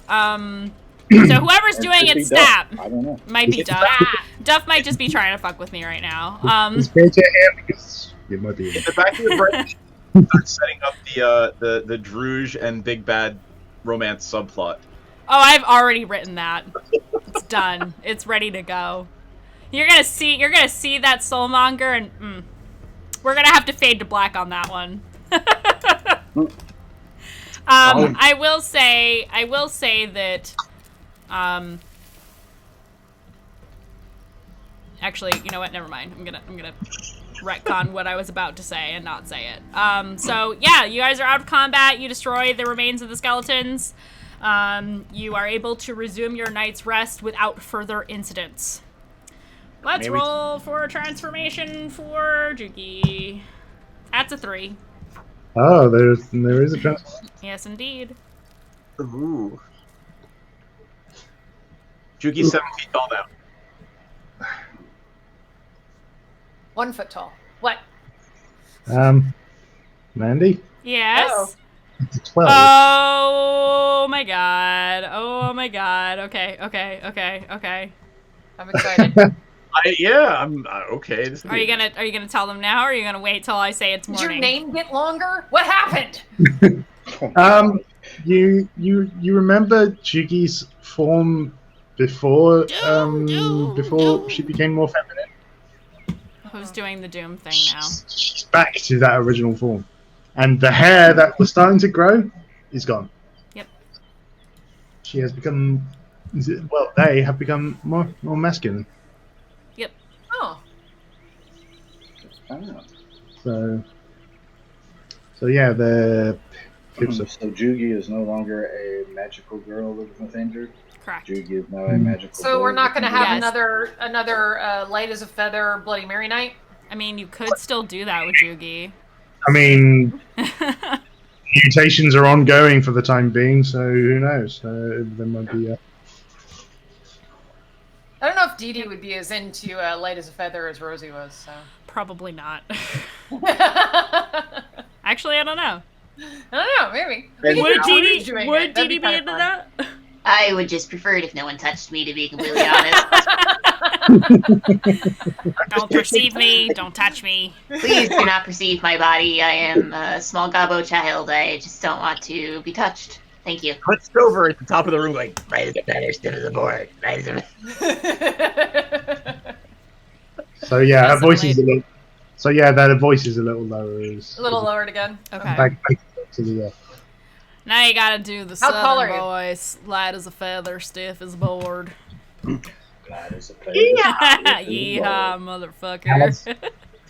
How tall are you now? You better bow before the light of the thunder. I'm dead. I'm dead. I'm done. I need to go to bed.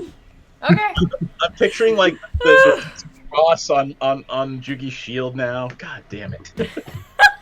Yugi, how tall are you now? Oh, the same height, I think. I'm still 6'3", yeah. You're still 6'3", okay. Yeah, the only thing that's affected is my body shape is a little more masculine, and hair's the hair is back to being bald. Yeah, Jugi, when you wake up, there's just hair on your pillow. Oh, because it all fell out while you were sleeping. I kind of like look back and was like, "Thunder, damn it!" Yeah, you look down your shirt and you're like, "Oh." And then they realize their voice and they go, "The thunder, damn it!"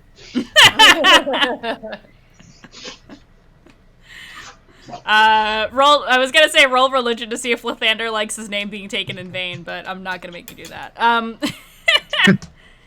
What if he does like it? We're rolled a 16. That's a weird romance subplot I don't want to get into. Anyway, you all have a nice long rest, so spell slots are returned, etc., etc. Oh, thank God. You are now... I get my 1 hit point back. Yeah. Let's see. Did I move the square? Did I move it already? I'll just move it. So yeah, we'll say that you... I think we're gonna end it a little early. I'm feeling kind of loopy, and... Yeah. Seth is a little loopy, and I'm not... Yeah, we're all getting a little squirrely at this point. I think 3 hours is a good cutoff for today. I'm astounded you didn't cut it off after the erection, but you know, hey. You know, I was about ready to. And then you just brought it up again. So yes. Perfect anyway, time. you have a long rest, and nice. you wake up and pack up camp, and we will resume the journey next week. Awesome. So.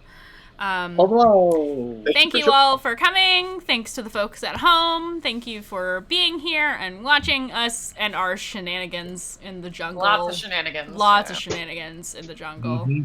I'm tempted to start singing Lion King songs in response to me saying that, but I'm not gonna do it. So have a great Have a great night, everybody. And we will see you next week. And I have the list somewhere of the shows that we have coming up. It's like the one thing I forgot to pull up. Hold on. Do you want me to read it? No. I have it right here. You have it? I have it. I got it. Mondays. Well, let's talk about Saturday. I always do the next day after. Senzin, thank you for the bits. Woo! Okay. Saturdays. We have Rise Up Against the Slave Lords with DM Duff. Again, all times, I didn't say again, I saying it now. All times I'm going to say ding-a-ling are in Central Time. So Saturdays we have Rise Up Against the Slave Lords. That is the all-female cast set in Greyhawk, including myself and Myriad as players, with DM Duff, all hail Lord Praetor. That is at 9 p.m. Central Time. Sunday, we currently have no programming. Mondays, we have 2 games. One on our YouTube channel that is streamed live on YouTube. And that one is Dragon of Icespire Peak with DM Sammy. Again, exclusively on our YouTube channel. That's youtube.com/PradersRejects at 7 p.m. Central Time. And then here on the Twitch channel, we have Storm King Thunder with our very own DM Esquire. That is Seth. That is at 7 p.m. Central Time. Tuesdays, we have Waterdeep Dungeon of the Mad Mage with DM Duff. That's at 7:30 Central Time p.m. Wednesdays, we have Return of the Tales of Sanguine Isles with DM Mech 45, a personal favorite of mine, starting at 8 p.m. Central Time. Thursdays, and I put it in bold, Tales from the Yawning Portal with DM King Bashman. That is at 8 p.m. Central Time. Who the fuck knows what's going to happen with that game? Yeah. We had TPK last night, everybody, so... First one on the channel. Woo! Yep. Of course, you would have that achievement. And then we are back here Friday with the crew that you see right here on the screen, 8 p.m. Central Time. We also have a non-streamed show. This is pre-recorded. It is posted exclusively on our YouTube. That is Savage Worlds East Texas University with DM Eric B. We were calling this a limited run show, but it's really not anymore. It's just a show. The episodes will be edited and posted on YouTube only, so keep an eye on our YouTube. Seriously, seriously, seriously. Scroll down on the Twitch page and look at the tab, or look at the panel that says YouTube. Please go subscribe to us on YouTube. That's where all the recordings live as well for the shows, so if you miss an episode, you can go watch it. So yeah, and catch up just like you do on all your other favorite shows. So yeah, that is it. I don't think I missed anything. Did I miss anything, Bash? Hey guys, this Yeah? is our 16th episode. I know. It is our 16th episode. Can you believe it? 16th episode. 16 Fridays without the dingalings. Womp. Oh, that hurt. Yeah. Womp. That pierced me to the core. Hurts me. It hurts me deeply. But the dingalings will be returning. I'm saying it now. Ha! Dingalings will be coming back. Dingalings 2022. See, if I say it on the stream, that means it's official, so Duff has no choice. Oh no, scheduling fell through, guys. I don't know. No! Anyway, thank you all for coming, and we will see you guys back here again tomorrow for the all-female cast set of Greyhawk. And yeah, Slave Lords. And yeah, that's it. Okay, bye everybody. I'm done rambling. See you. Bye. Okay, bye-bye. Okay, bye-bye.